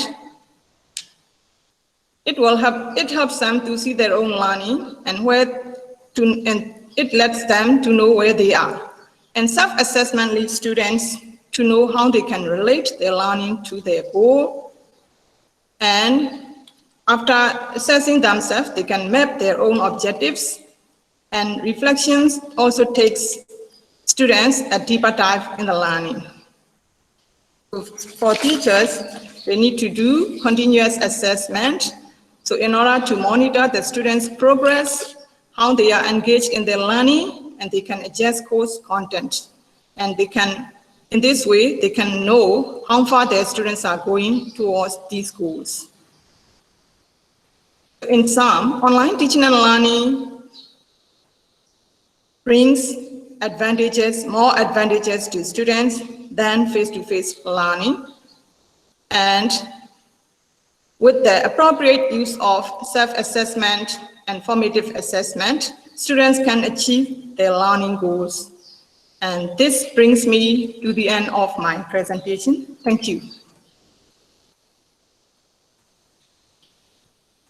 Thank you, Dr. So, for sharing your ideas about the idea of independent learning, including reflecting students' own learning and assessing their own skills. As you have described, these are some ideas we need to take consideration while we are practicing online teaching and learning when navigating the teaching and learning context during this kind of crisis. And when we are trying to shift into the changing situation. So thank you for sharing your ideas, teacher. And I would like to pass the floor to Ms. Nora Zalia again. Okay, thank you, June. Now it is my pleasure to introduce our third speaker, Ms. Nur Alifa Rosaidi, with her topic, Teaching and Learning During Global Crisis. Please welcome Ms. Alifa. Assalamualaikum and very good morning. Can you hear me clearly? Yes, we can. Yes, very clear. Yes. So first and foremost, I would like to start by saying Mengalaba. It is hello in Myanmar, is it? Mengalaba. Okay. So that is correct, Ju. Is that correct? The way that I pronounce hello in Myanmar? Totally Mengalaba. correct. Mengalaba. Oh, okay. Thank you so. Okay. Thank you so much. Okay. So before I start, thank you so much for the opportunity given. Okay, so today I'm going to cover a topic about teaching and learning during global crisis. So basically, the topic given to me is quite general, and some of the points that I have covered in my slides, I mean, some of them have been covered by my previous colleagues. Okay, from UiTM and from respected professors and doctors in Myanmar as well. Okay. So I'm going to try to share my slide first. Okay, let's see if it is working.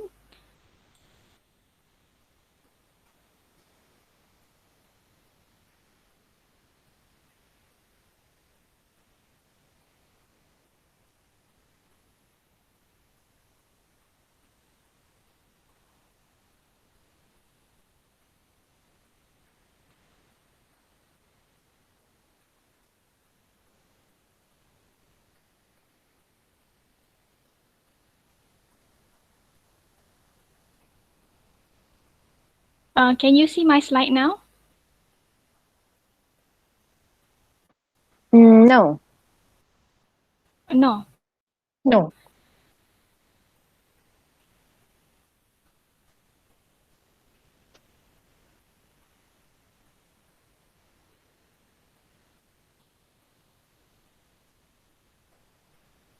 Can you see this?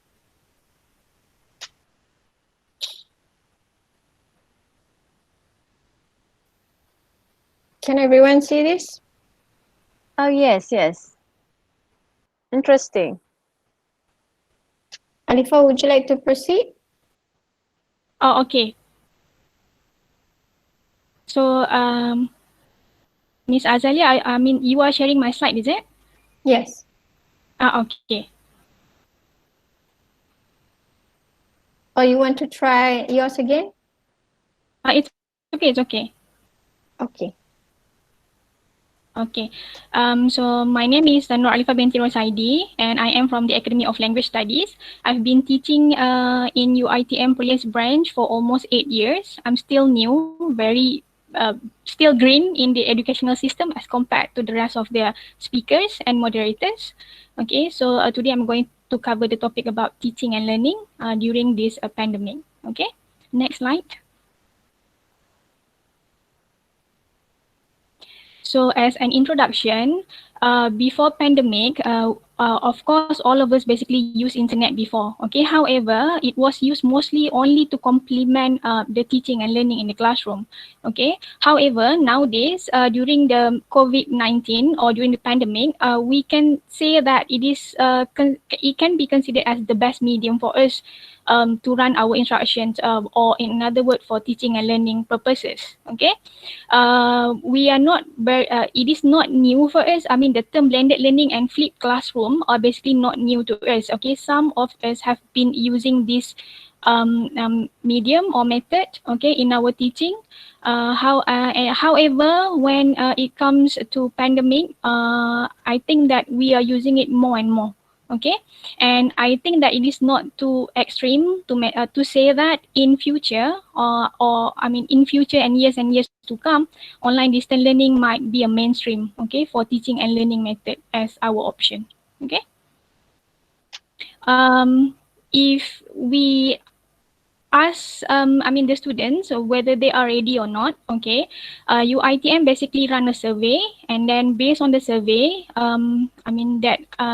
based on the survey that UiTM did last semester, from 86,672 respondents, 64% of them said that they were ready for ODL. So it means that the percentage is quite high. And when the students responded that they were ready, so the administration take that as a signal that okay, ODL is basically an option. The students are ready, so we need to do this. Okay, so as a teacher, if we ask ourselves whether we are ready or not, I think that we just need to simply embrace the change.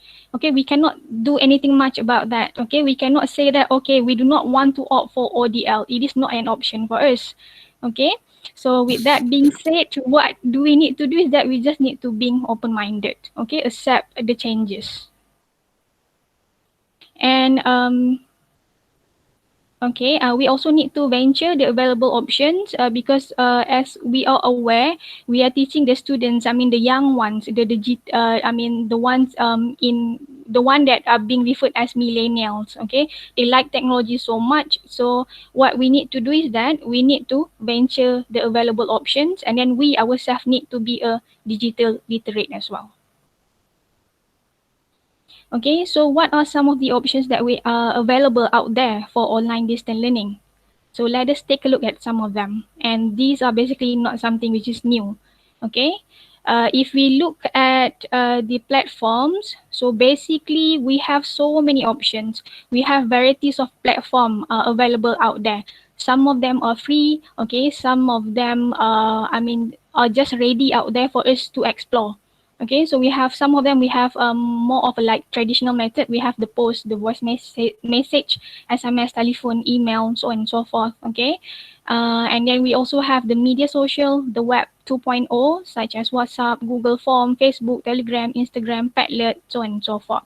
Okay, and we also can opt for live chat, such as YouTube Live, Facebook Live, Instagram Live, or Live Size. Okay, I myself am not really familiar with all of these options. So what we need to do is basically we just need to explore. We need to experience, okay, all of these options, and then we choose the one which is basically best for our preferences. Okay.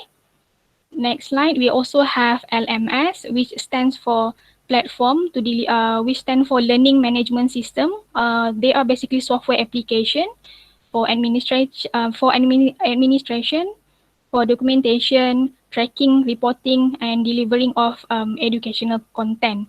And some of the examples are UFuture, iLearn, MOOC, Google Classroom, Microsoft Teams, Edmodo, Nearpod, and Google Drive. In UiTM, UFuture and iLearn are basically the most used platform by the lecturers, because these two are basically the software application provided by UiTM for the convenience of the lecturers and the students. Okay, so when we use UFuture and iLearn, we can basically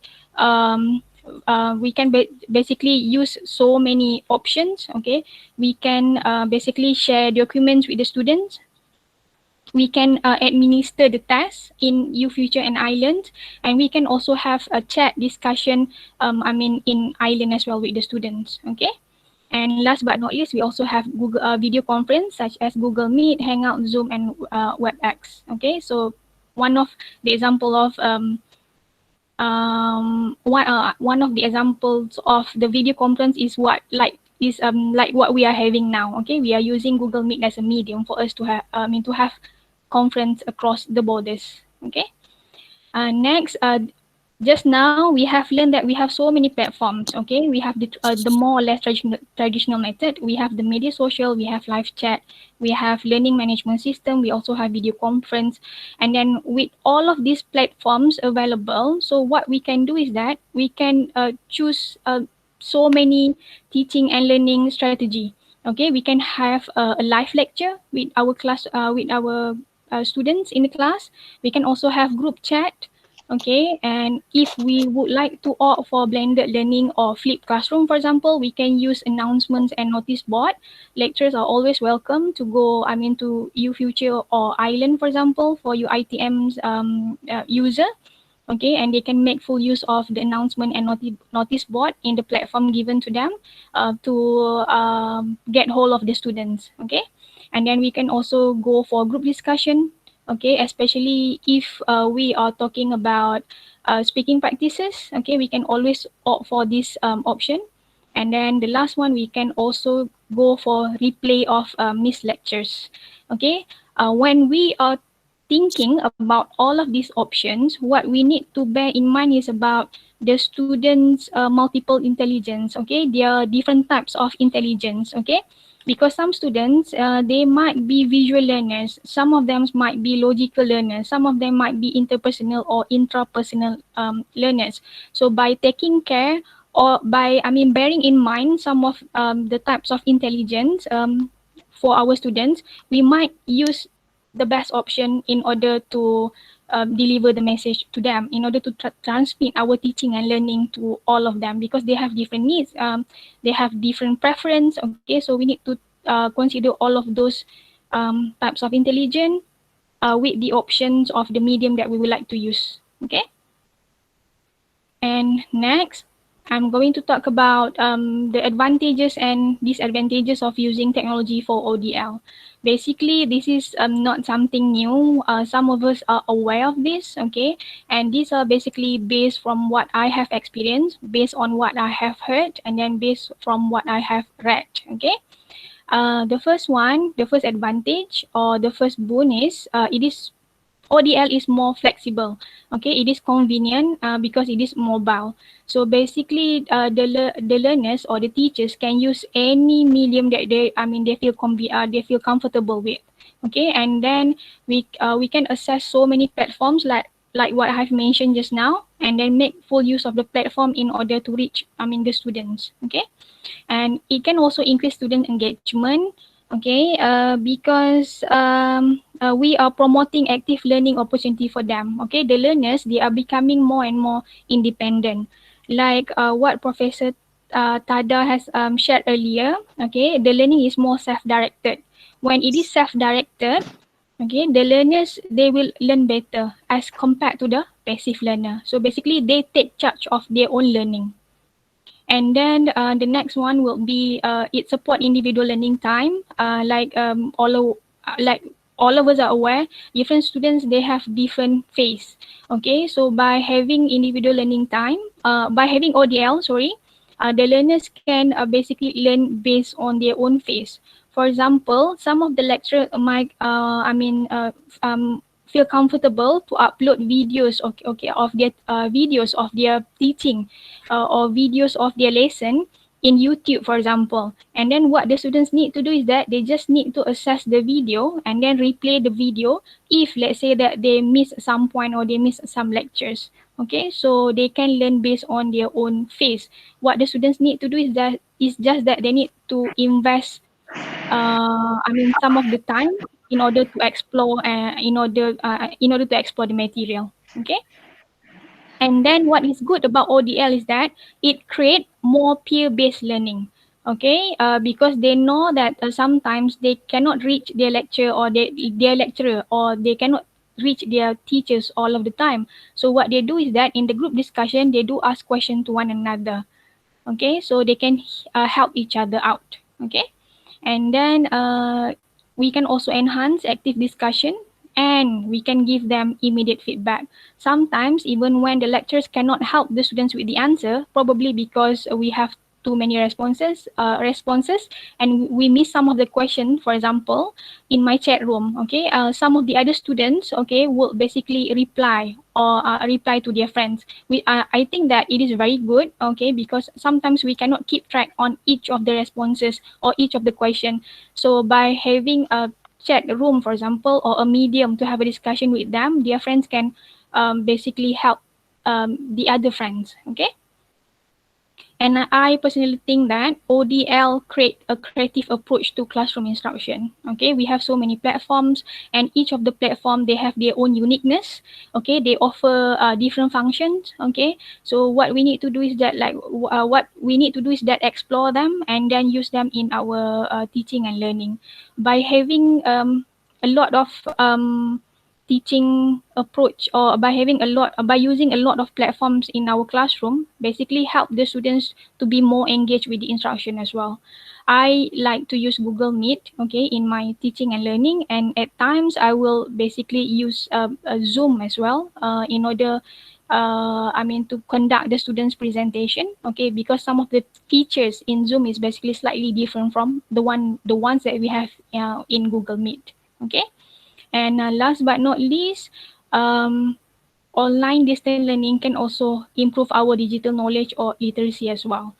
Like my colleague mentioned just now, Dr. Naginder mentioned that yes, it is a bit tiring. It is challenging, to have ODL, especially for, those who are not very technological literate, someone who is not very IT savvy, for example. Okay, however, when the pandemic came, okay, and we are in this situation, we learn to explore, and we explore more. We make use of the available digital platform that we have out there.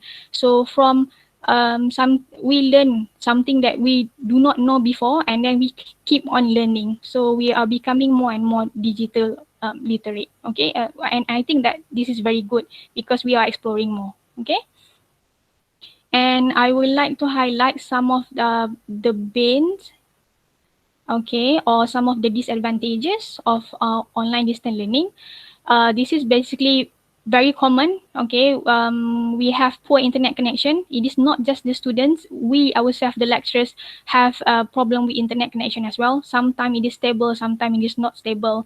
So basically, it is a part of ODL, okay. And then students' involvement. This is another issue because some of the students, they're not punctual, they are uncooperative, and then they have poor attendance. Okay, when I first had ODL, I was a bit frustrated, okay, because whenever that I ask questions, the same few students, they are the few one that will keep on giving the answers. The rest, they will just I do not know why, but they ignore the questions, probably because they are shy, or I mean probably they have internet connection problem. I do not know. Okay, so but somehow I did encourage them to participate, because I mentioned to them, if they do not tell me what is wrong or what are their problems, so I cannot help them. Okay, so when they respond, I say that I will at least check whether you understand the lesson or not. Okay. And then the next disadvantages will be about teachers and students' anxiety. Okay, because this is considered as something new.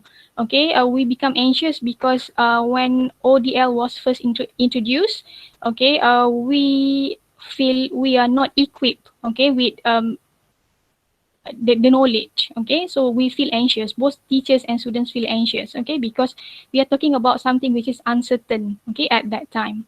And the other one will be about disturbance.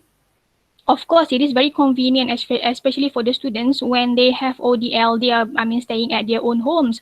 However, when they stay, I mean, at their own comfort zone, they have a lot of disturbance. For example, from the family members. Okay, they need to do some house chores, for example, or they need to run errands, okay, for their parents, okay. And sometimes my students say that we cannot really concentrate, miss, because when we are, I mean, having Google Meet with you, for example, we also basically use other social media. So basically, I mean, they are prone to do a lot of things at one time. So that is one of the reasons why they cannot concentrate, and they do not respond well to the, I mean, to the teaching and learning session, okay. And then for the teachers, I think that it requires us extra workload. Sorry. For example, because if the teacher or the lecturer like to record a video for the teaching and learning session, for example, so I mean, getting the hang of using technology is one thing, and then uploading the video is one thing, and then all of this basically require a lot of time, a lot of preparation time. Okay, and then some of the teachers and students, they might be resistant to the idea of ODL. Like I've mentioned just now, we don't really have much option, okay, because of the situation at the moment. Even though that we might think that this is a bit difficult, this is a bit challenging, just brace the challenge and then move forward, okay. And then this is very common. Rather than the poor internet connection, sometimes we also have technological error as well. Sometimes the slides are not showing themselves, for example, regardless of all of the things that we have done. Okay, so things might happen. Okay, just know that do not let the error, okay, basically demotivate you while you are using online distance learning. Okay. And the last one will be plagiarizing issue. And I think that Dr. Naginda has covered, a lot about this, and I agree with her. Okay, it is very difficult, to tell students, okay, do not cheat, okay, do not lie, do not copy your friends' answers. Okay, so we need to take all of the necessary precaution. Okay, at the same time, I think that as an educator, as a teacher, we need to remind the students that they have their social responsibility. There are certain ethic or ethical issues that they need to abide. Okay, so I think that we cannot really control them, because they are answering the question, for example, at their own time, at their own comfort place. Okay, what we can do is that just basically keep reminding them on what they need to do and what they can't do, for example. Okay. Next, I will cover about on teachers. Okay, how do we equip ourselves? Okay, what can we do? Of course, we need to be mentally, emotionally, and physically prepared. As we are all aware, okay, online distance learning is not just only mentally, emotionally, and physically exhausting. Okay, it drained a lot of your spiritual energy as well, if I could say that. Okay, so what we need to do is that we need to keep on being positive. Okay, we need to accept the changes. Okay, and then we need to also keep on reminding ourselves that our health is very important. Okay, do not work too much and do not work around the clock, and we need to know how to limit ourselves with online platform. Yes, of course, the students will contact us regardless of the times. But what we need to do is that if it is not convenient for us to reply the message or to reply the text or the questions at certain times, just tell yourself that you still have another time to get to get back to them. Okay, so just put your physical, mental, and emotional well-being first. Okay. I will like to share some of the tips, okay, that I have found in APU, Asia Pacific University. These are some of the tips, okay, that we can use, okay, the tips that we can use, okay, for online digital learning. Okay, so we have time management, we have distraction, we have learning environment, communication, keep in touch, okay, internet connectivity, basic technical skills, and digital detox. I'm not going to cover all of the 8 tips given, okay, because some of them have been indirectly mentioned, okay, before. What I would like to say is that about digital detox, okay, point number 8, I think that it is very convenient for us, to get offline, okay, and then to do things that we like to do beside of our online life, okay, because it is very important. Sitting there in front of the screen, okay, most of the time during ODL can basically harm us, okay, it strain our eyes, okay, it affect our health. So what we need to do is that if you have if you have classes, okay, like 3 classes in one day, for example, so in between you just take a big break, okay, do something that you like, and then you can get back to your work after that. Okay, do not drain yourself too much. Okay. And then I would also would like to cover about Kak Lia, if you can go to the previous slide. I also would like to cover, the point about keep in touch.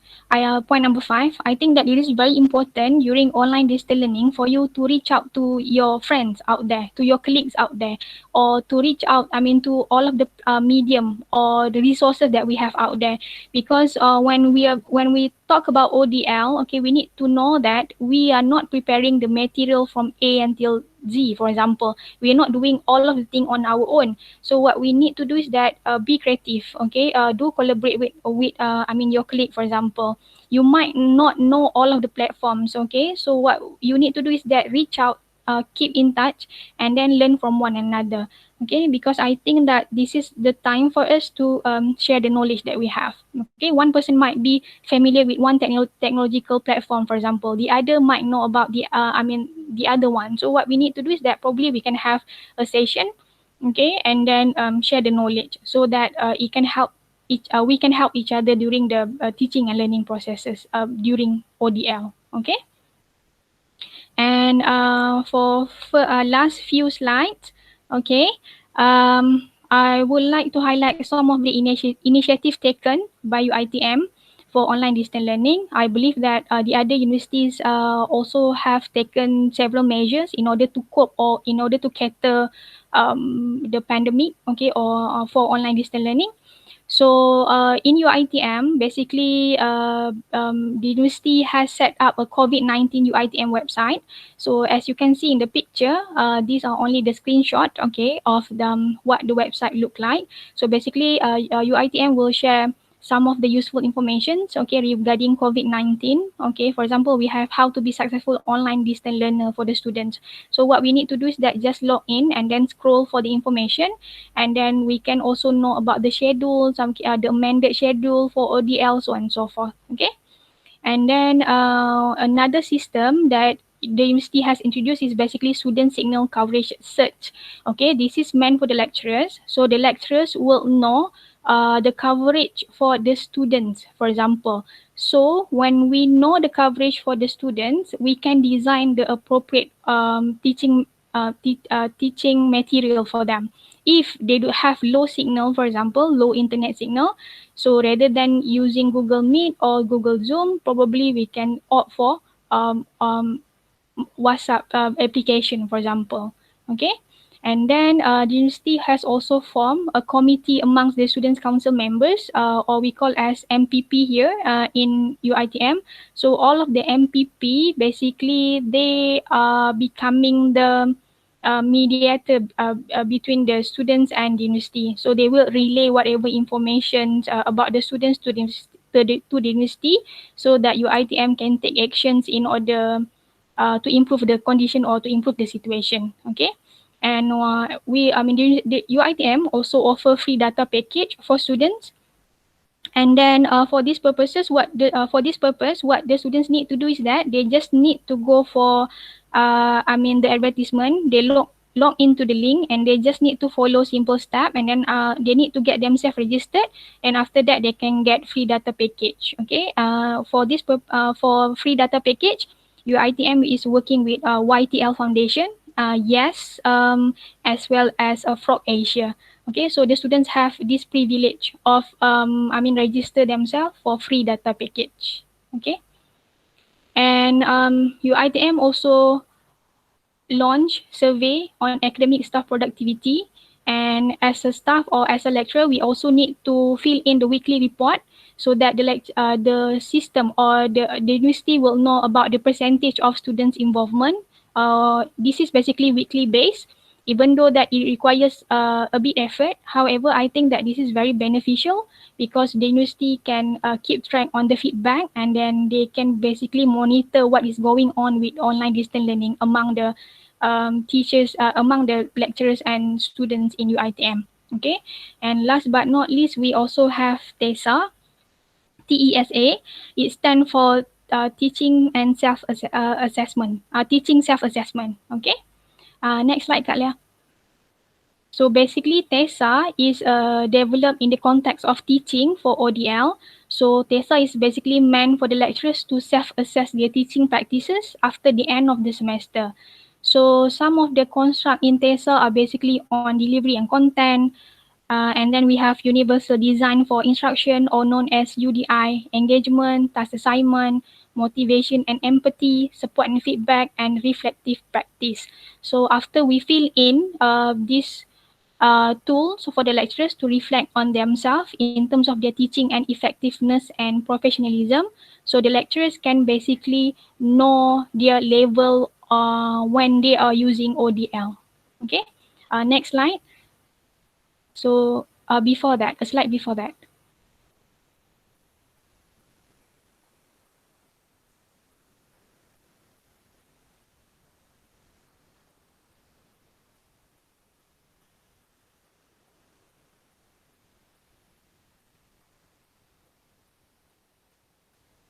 Slide 16, Kak Lia.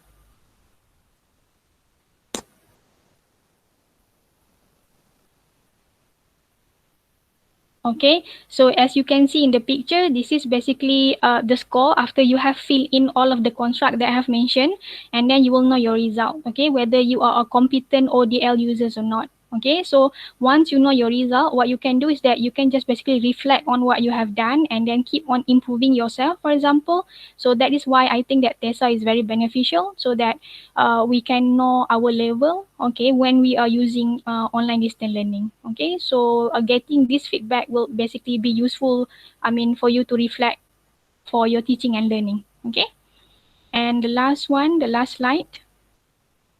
Before I leave all of you, I would like to read a quotation by Edward Deming, and he says that transformation is not automatic, it must be learned and it must be led. Okay, so at the moment, I can say that we are doing a transformation. Okay, we are transforming the way that we learn, the way that we approach our students before. Before this, we used face-to-face instruction. Okay, when we go to the classroom, but now we are using online distance learning. We use more technological devices, and we are transforming the way that we are transforming the education system. So if you think that you do not know a lot of things about technology, do not fret, okay, because it is something that we must be learned. Okay, so keep on trying, keep on learning, okay, keep on improving yourself, and all the best for all of us, okay, for the next semester, because we still need to use online distance learning. With that, thank you so much, and back to you, Kak Lia.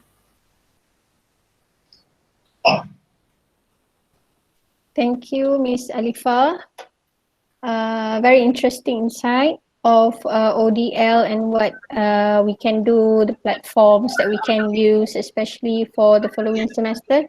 So I'm going to pass the floor to June for the last speaker. Is that correct, June? Yes, correct. Okay. Thank you. So, last but not least, this is time to introduce our last speaker from Mandalay University. She is also the last speaker of this international scholar webinar, and therefore it is my pleasure to invite Dr. Demoyi with her topic, Impact of COVID-19 on Higher Education in Myanmar, which is a very interesting topic, and we hope to learn the reflection of practical condition of Myanmar higher education in this very moment of unprecedented situation. So please welcome Dr. Demoyi. Hello to everyone, nice to meet you all. I'm very glad to join this International Scholar webinar. I have got a lot of knowledge and idea from this webinar. And thank you for giving me a chance to present it in this webinar. So now let me share my PowerPoint slide.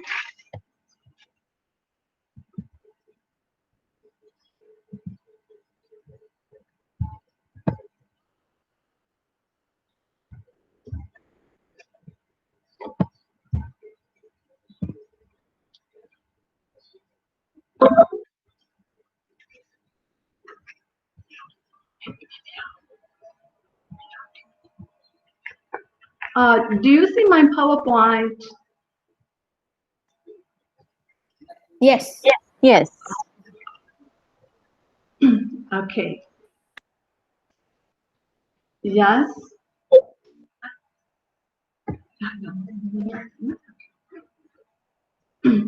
Okay.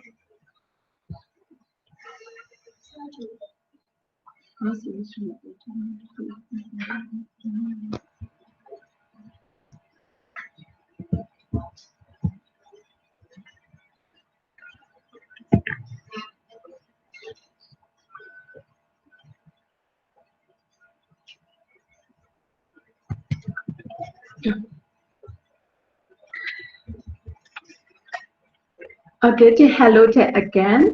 So the topic I would like to present today is the impact of COVID-19 on Myanmar higher education. Now, we are suffering from the COVID-19 pandemic seriously in Myanmar.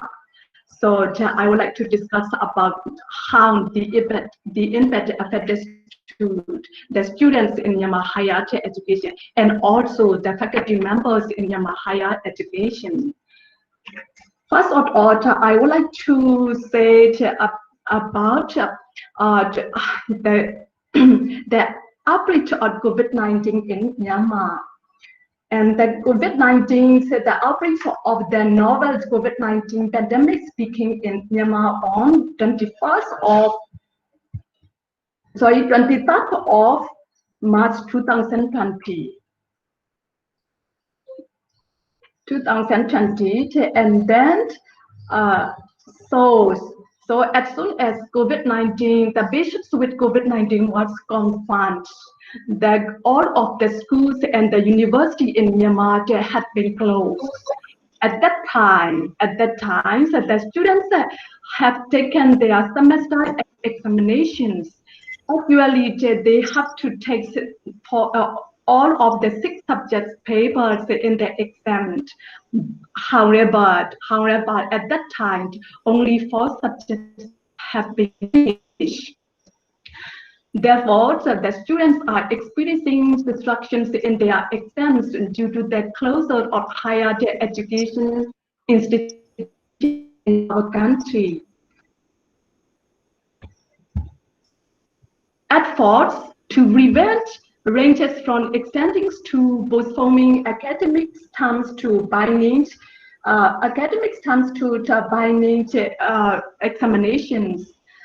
So the universities postponed all the events and other activities for an indefinite periods of time. The university authority to avoid and reschedule the meetings involving large numbers of faculty members and staff. So instead of physical meeting, they conducted Zoom meeting, and online could be a great opportunity as a result of this COVID-19 pandemic crisis.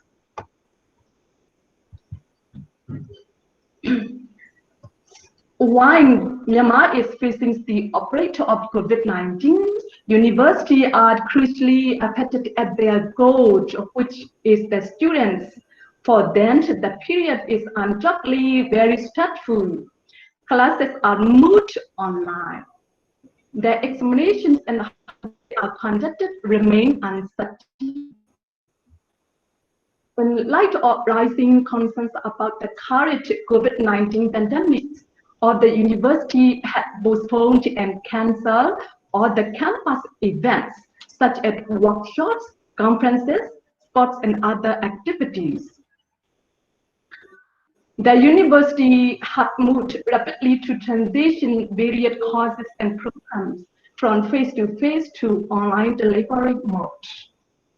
The challenge is that our university education had to shift from face-to-face to online classes. This is our serious challenge.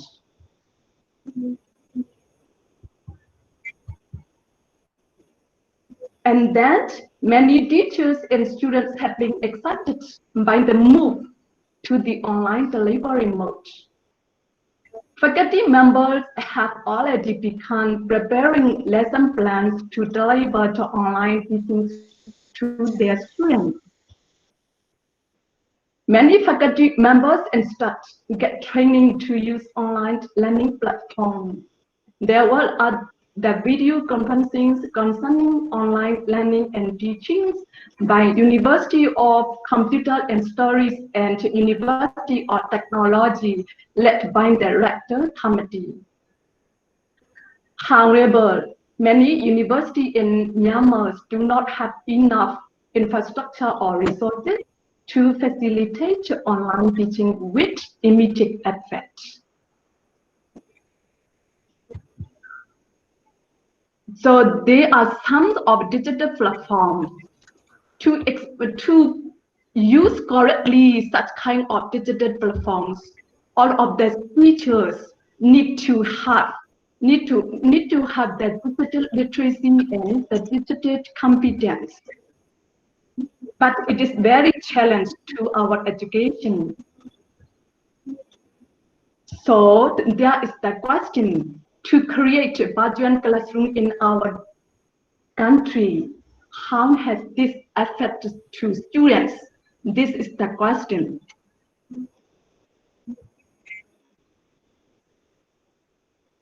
And then there are another challenges to use virtual classroom in our country. Firstly, it is needed to consider the teachers. The teachers is needed to be qualified, because the teachers who have digital competence can teach the students in an effective way. And the second is the internet access. And then poor connectivity. If the internet access is available, if there is connectivity is poor, it's not effective. Another one is the exorbitant cost. And the last one is the frequent power interactions. There are serious challenges to create virtual classroom in our country. And then another challenge is also the students, for the students who stayed in remote areas and hilly regions far from the city. They are not able to attend a course online due to the poor connectivity and the poor internet connections in their area. So poor internet connection leave rural students behind. And then I would like to discuss about urban students. For the students who got scholarships abroad, This situation, the critical situation is particularly challenging. They have had to find that lonely or helpless in foreign countries, without mentioning the financial and administrative uncertainty regarding the contributions of their stories and scholarships. At that time, our government brought them to needed country. The students coming back, their home are not possible in this critical situation. Those who managed to go home are concerned that their stories will be interrupted.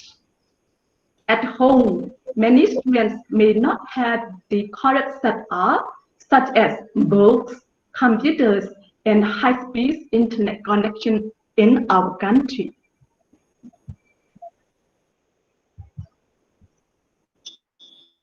And then for local university students, as the university are closed immediately as soon as COVID-19 has found in our country, students living in university accommodations are difficult to respect. In each university dormitories, it is impossible for social distancing as they were very close to each other. And in 10 feet around room, that 2 students had to live together, and all together are more than 100 students. In that record, the students were asked to leave the dormitory as soon as they can. And the students' resident is not allowed not to be collected at the same place.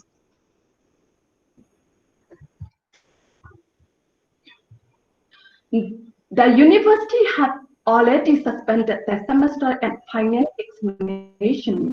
The transitions from face-to-face teachings to online delivery has a serious impact on assessment and evaluation. Although technology has been used earlier to support teaching and learning, the assessment aspect is often underdeveloped in our country. So for the current situation, university authority has managed giving the teachers the training on online teaching and learning, the video conferencing to increase the digital literacy of the faculty members. But it's not simple. Computers and IT equipment at home are now heavy demands for teachers and students. Working at home is a difficult task for the faculty members, including the students. So for the first position, after the first week of COVID-19,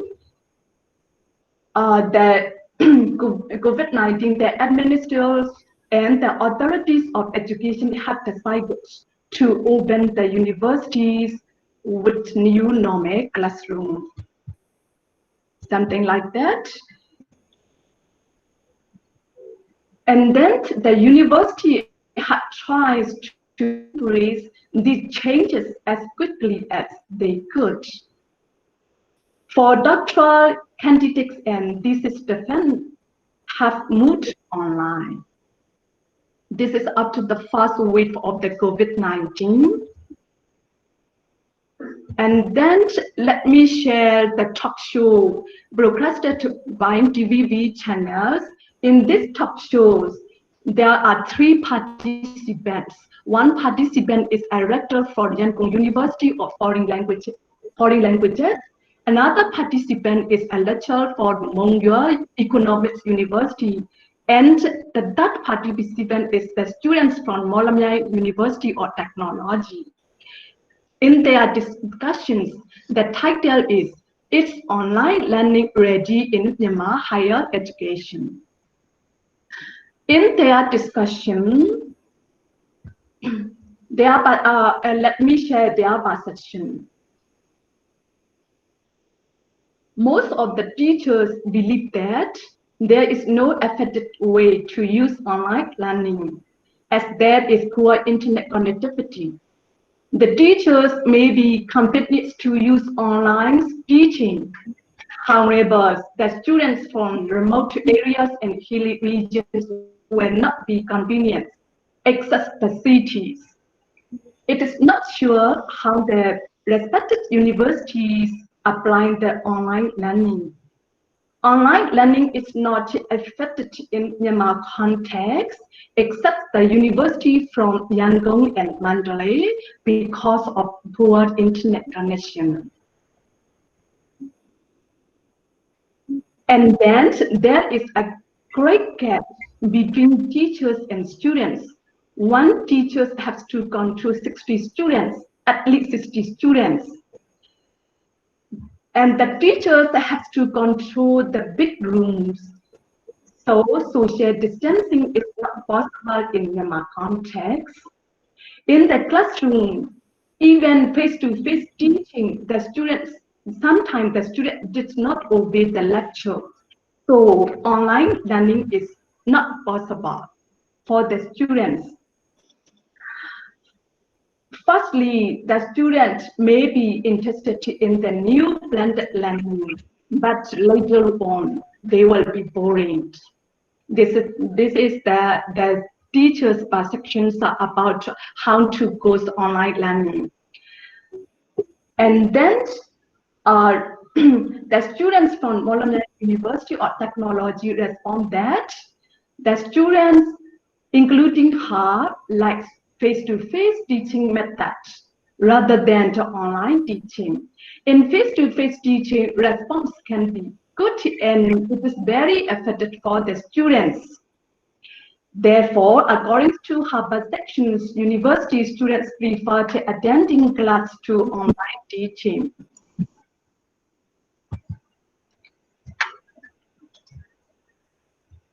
And then the second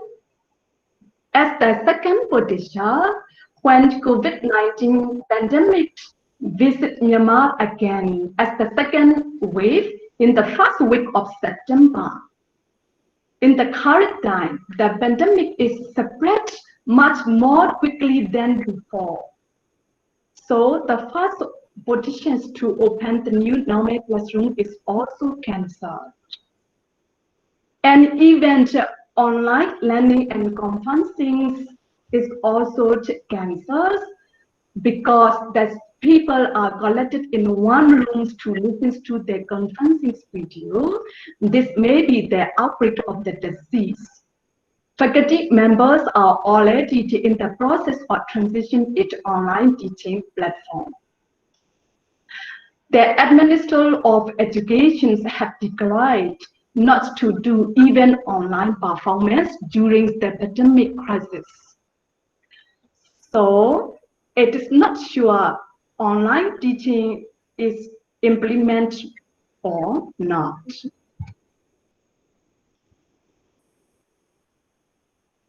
So I would like to conclude my presentation. According to my point mentioned about the most convenient is to go online learning. It's within the periods of COVID-19. Each university has to manage its education, technology training, how to teach via online, how to use technology. The teachers have a few knowledge of digital literacy and digital competence and digital technology.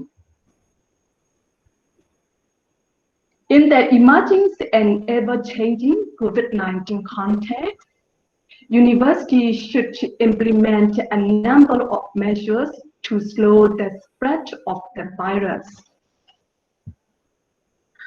Faculty members should embrace technology and pay careful attention to student experiences to make the learning rich and effective.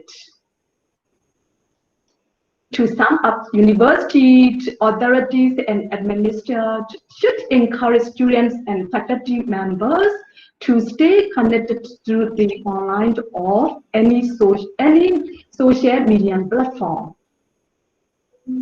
so that we can move forward together during this global crisis. So be free from this I wish all of you be free from this novel COVID-19 pandemic. That is all. Thank you very much. Thank you, Dr. Moi, for your interesting topic and practical situation you have explained. You have highlighted the practical situation are sometimes the bitter truth, and we can understand the situation and tell some kind of threats and opportunities brought by that kind of pandemic. And as our colleagues mentioned before, and you described in your presentation, this is the time we are trying to keep forward, and we are trying to keep going to overcome the difficulties and hoping to grab that kind of difficulties to overcome and to move forward for opportunities. So thank you for your presentation. And this is the time to announce that this is the end of the presentation section, and there will be a question and answer session after this. So the floor is over to you, Ms. Zalia. Okay, thank you, June. So that's the end of all the presentations from all the speakers. So now I would like to open the floor for questions.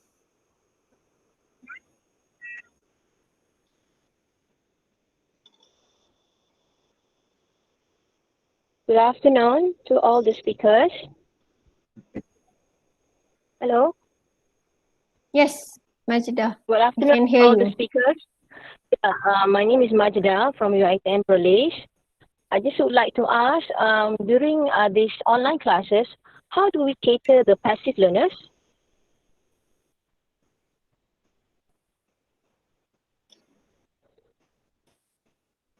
How do we cater passive learners during these online classes? Okay. Can you hear me? Yes. How do we cater the passive learners? Yeah. And the question is for? I think can be to any of the speakers. Is this a general question? Any of the question. Any of the Yeah, speakers, thank you. sorry. Yes, Any any of of the us speakers. can Thank you. answer. Did you get the question just now? For online learning, how do we cater the passive learners?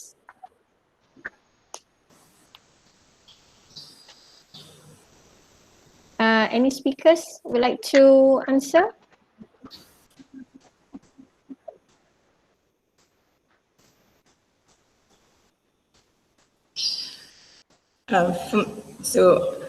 For me, as I have already mentioned to you, so this online teaching learning leads the students to independent learning, and what's the teacher's responsibility? So as a teacher, he must take responsibility to assess his own students. So as language teachers, we always need to do formative assessment to know how far his or her students has reached towards the learning goals. So he must have different ideas to be able to assess the students' performance. And because the formative assessments is a means to plan the new lessons for tomorrow. So that's why, so knowing the students' weaknesses and strengths, he can also plan the content of the lessons. So, and in this way, he can push the silent students or passive learners to be more active in his own learning. So this answers your question? All right, thank you, Doctor. If I may add? Thank you. If I may add a little to that, well, from my experience, yeah, really generally passiveness in class really does not mean not learning actually. So I think sometimes just let them be, because it could be their learning style. I would say that if they're passive, one of the best strategies would be to put them in groups, and something that they would be readily engaged, in. So yeah, besides formative assessments, but to do formative assessments every now and then at every lesson can be burdensome. I would suggest that these learners be put in small groups of 2 or 3, and then they need not be in that main classroom. They could be doing interactions through WhatsApp or some other platform during that class, and come back and report the whatever they've assigned to do. Yeah, that's just my take on this. Thank you. Thank you, Dr. Nagina. Welcome, thanks. Thank you, Doctor. We have one more question from Madam Nazira Osman from UiTM Perlis. Doing group work in online learning can be very challenging. So how do we make it an interesting and manageable process for the students? Yeah, goes back to what I said, group work. Now the question is, how do we do group work? They don't always have to be on the main platform, right? They can be subdivided into other platforms for learning. What do the rest think? Maybe other speakers have their opinion?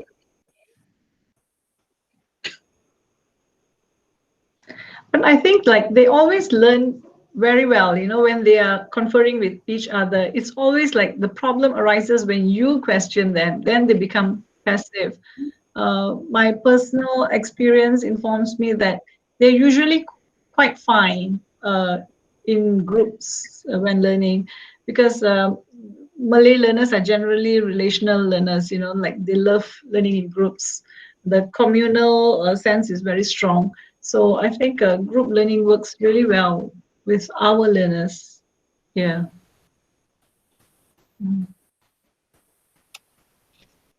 So, Ms. Azada, if I may add to the question? Yes, please. Okay, Yes, because the question is about how do you make it interesting and manageable process for the students, right? I think that when it comes to group work, some of the students, they have communication problem. They do not know how to start the work, for example, and they do not know how to delegate. The work.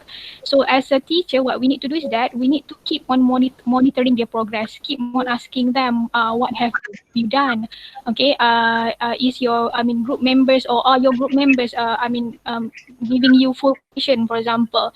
So because sometimes we give them freedom to pick their own group members. Okay, so they pick the friends that they feel most comfortable to work with. Sometimes there are certain circumstances where they are put in the groups where they don't really feel comfortable working with certain people or certain classmates, for example. So what we need to do is that if that is the case, we need to keep on monitoring their progress. We cannot just simply let them be in the group and then we let them work on their own. Of course, if they are active enough, they can basically complete the work. However, when it comes to students with some personal issue, for example, or certain students who have communication barrier, okay, what we need to do is that from time to time, we keep on asking them, how are you doing? How's your group members? Okay, do you communicate well, for example? Or if they cannot communicate with their group members, you initiate or you host the meeting and then let them talk to each other and let them communicate, because I think that during this pandemic, what is most important is the communication between the students among them and between the lecturers, educators and the student as well. So that is basically thank you for your answer. Thank you for your answer. And I do another question. I'd like to ask a question. My question goes to the second speaker, Dr. Nakida. You said you run the plagiarism checker, so I heard that it's very tiring work. What I like to know is that what kind of plagiarism checker are you using, and what percentage is acceptable when running this plagiarism checker? The percentage is acceptable in your university because it is varied. I understand. Okay, Thank you. Yes, thank you for the question. Okay, since this was a small class test, right? So I did not rely on those like heavy duty softwares like Turnitin or anything like that.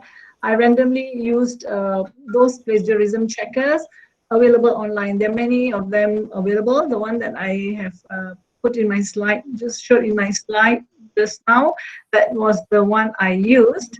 You can just show the slide. Smart of the Azalia, do you have that slide? Oh yes. Yeah, but generally, because students responded within 200 words. The plagiarism checker that I used, in fact, there's so many out there, they will be able to detect and give you the explicit website from where this is taken. And my intention at that time was just to find out which website, because they came from a variety of websites. You know, they did a lot of patchwork plagiarism, and it is effective enough. Of course, we use Turnitin if we are checking like a thesis of 30,000 words and all. At our university, I think for masters and PhD thesis, I think the acceptable rate is 30%. Am I right? Postgraduate Studies Center. Dr. Latisha, could you confirm that? What's the acceptable rate of plagiarism that we allow? I think it's about 30%. 13 to 16%. 13 to 16. 16. Yeah. Oh, 13. 13. Yes, 13. 13. Yeah. 13 to 17. Yeah, 13 to 17%. That's the leeway we offer students, which is actually not much. Yeah. So anything beyond that is deemed failed, you know, plagiarized. Yeah. So basically, any software out there works. Thank you so much. You're welcome. So Okay, another thank question you. raised in the chat box. Another question is about the online distance learning. There are some demotivated learners to join online distance learning, and what are the tips for motivating students to join the distance learning platform? So could anybody answer to this question, please?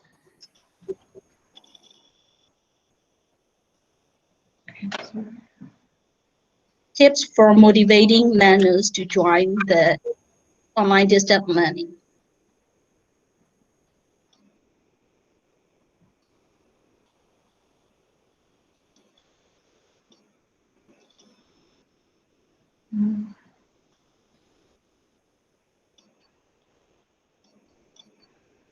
Just check.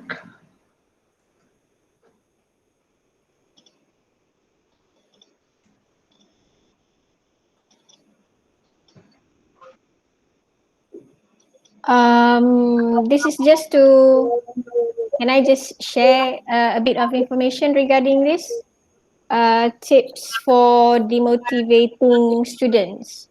Here in UiTM, we provide counseling service or counseling sessions to students. Even for lecturers who are facing problems or facing, you know, the stress of online distance learning. So counseling sessions are provided to the lecturers and especially to cater for the students. So that is, I think, one of the effective measures that we can do to at least, you know, reach out for these demotivating students. Other opinion? Thank you. I think that this will satisfy the questioner. And Another question is about the issues of students who are working outside. Because one of the participants proposed a question that one of the issues I faced last semester, there are some of the students who were doing part-time jobs due to financial constraints when they go back to their hometown. And how do you address this? Quite interesting.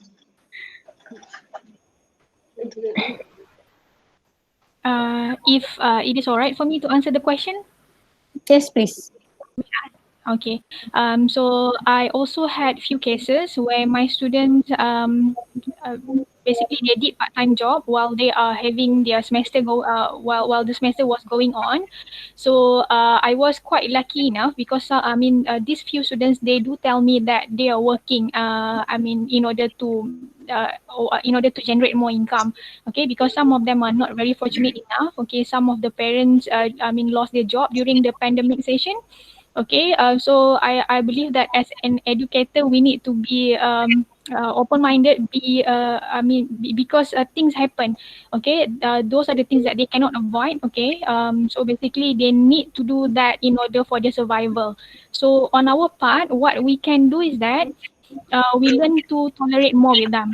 Let's say that they cannot follow our class, our fixed class, for example. So what we can do is that we provide supplementary material for him or her, or let's say that if that person cannot attend the test at certain time, which has been agreed by the other classmate, what we can do is that we can just basically arrange another time which is convenient to the student so that he or she will not be left out throughout the semester. So we need to make some kind of adjustment. Okay, let's say that if the student cannot follow the classroom as usual, or he or she cannot basically join all of the other classmates in some of the teaching and learning session, for example. That is my personal opinion. Thank you for your answer. And is there any other questions you would like to pick up from the chat box, Ms. Azalia?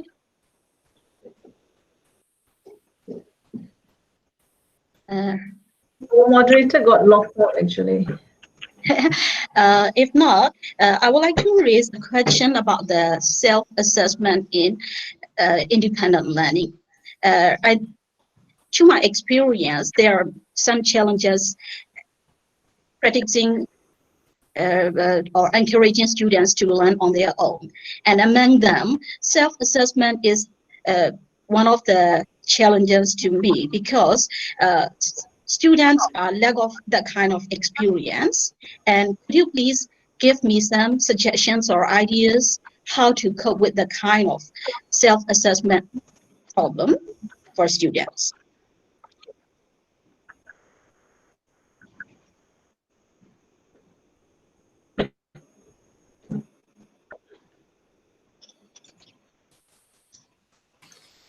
Who is this question?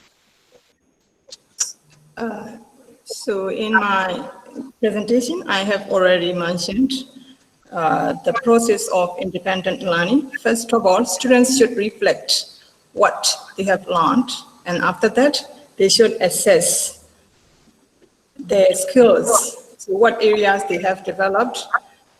So actually, my presentation focuses on language learning. So as students, they can assess their language skills. For example, so when for assessing their reading skills, they may find difficulty in reading some materials. So, and sometimes they may have difficulty in listening to something. So this is how they can assess. So I have difficulty in catching up the conversation of different topics, or I am okay when I listen to the teacher's lecture and something like that. So, and sometimes it may be the students, so as I have already mentioned, so when they listen to a lecture to the news, and they have difficulty in coping with some ideas. At that time, so they can search that news on the website, and they will find some unfamiliar words. So, and they can learn, this can lead them to learn, to lead to their vocabulary development. So, we can also say that, so student can know his own weaknesses. So, and then he can find ways to improve, to improve the areas. So he needs some improvements. So reflection, and then reflecting his performance or his knowledge, and then he can assess his own skills or abilities, and then he can find means and ways to develop the particular skills he is weak in. So, may I add some more points? Yes, please, and teacher. for assessment, self-assessment, the learner can keep a diary since the beginning of the learning process, or keeping a diary or making a video throughout the learning process. He or she can check and read it again, and as I mentioned in my presentation, and check the evidences and what works, what doesn't work, and if he finds out what the things that doesn't work, he can modify, or he can change his learning style or learning strategy. So it's kind of self-assessment. So it could be a diary, or you can taking down notes throughout since the beginning of the learning process. So these are the evidences. Thank you for your valuable responses, Dr. Tanda and Dr. Cecil. And I think our another moderator is trying to check in again. Are you here again? Okay, according to the agenda, this is the time to close the Q&A section, and there are some announcements from UiTM as well as from Mandalay University. So let me speak first. Although it is not a very special announcement, we would like to invite from Mandalay University that there is an annual event of International ELD Conference, which is usually held in June every year. We have completed 5 times successfully, and this is the 6th International ELD Conference, which is organized by the Department of English and Mandalay University with the major collaboration with US Embassy. According to the global pandemic, we have to postpone this event to December, and the deadline of paper submission is also extended. Therefore, please let me invite all of you to participate in this event and to submit the paper, because it is the great international event in our university, usually involved by 300 to 400 international scholars, as well as there are 30 to 40 parallel section of presentation, workshops, and panel discussions. So you all are cordially invited, and we will be sending the conference information later through the UiTM Perlis. Thank you. So, Ms. Azalea, is there any announcement from you? Yes, thank you, June. Sorry, I was locked out just now. First of all, I would like to remind the participants to fill in the attendance form, which the link has been provided in the chat box. And I would like to promote an event which will take place. Let me show you the poster here.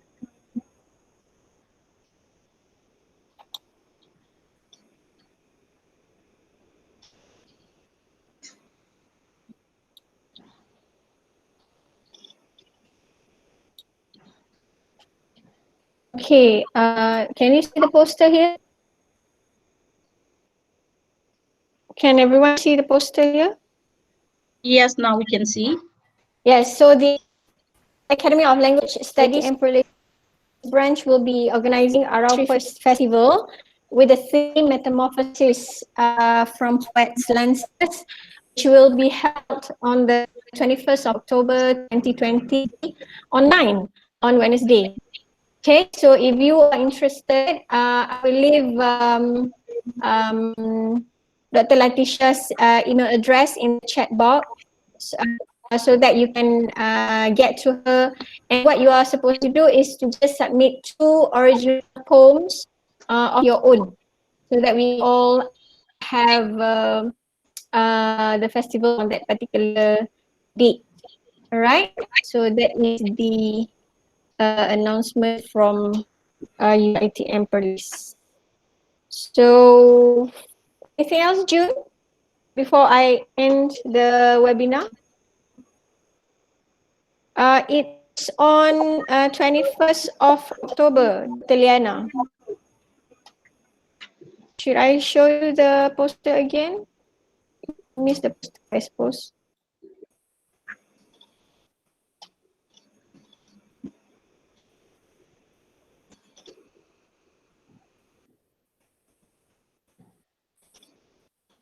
This yes, one. please join us. So it must be original. Your poems must be, your poetries must be original. Can be in Myanmar, but there must be translation over there.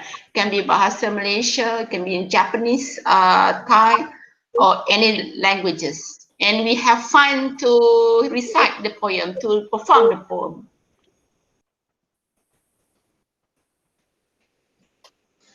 Okay, thank you, Latisha.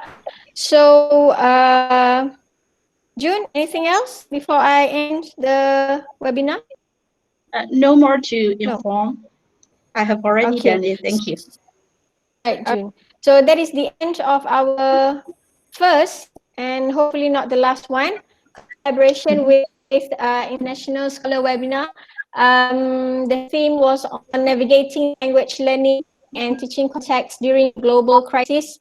And this has been organized by the Academy of Language Studies, UiTM Perlis branch, with its collaborative partner, Center of Postgraduate Studies, UiTM Perlis branch, and the Department of English, Mandalay University. So I hope for more collaborations installed for future, so that we can meet again on this platform. Or maybe when the pandemic is over, we can, go over there so that we can meet face to face. So on behalf of UiTM Perlis, I would like to express our heartfelt appreciation to our colleagues from the Department of English from Mandalay University for sharing their experiences, and thank you all participants and speakers for the questions and for your insightful opinion. Terima kasih. Thank you dan jumpa lagi. That is supposed to be meet you again. Yes, thank you, Prof. Dr. Tanda. Thank you very much, Dr. Sosa, Prof. Dr. Sosa Win, Professor Dr. Timo Yin. Thank you, Zu, right? Miss No Azalia, Dr. Naginda, Puan Fazmawati, and No Alifa, and most of all the colleagues and supporters. Thank you very much. Hope to see you again. And a special thank to Prof. Dr. Tanda, right? Till we email again. Yeah, we'll email. Right. Okay. Okay. All right. Bye, everybody. Thank you very much. Right. This is the beginning. Yes, the beginning of all my beautiful girls. Yeah, academic exercise.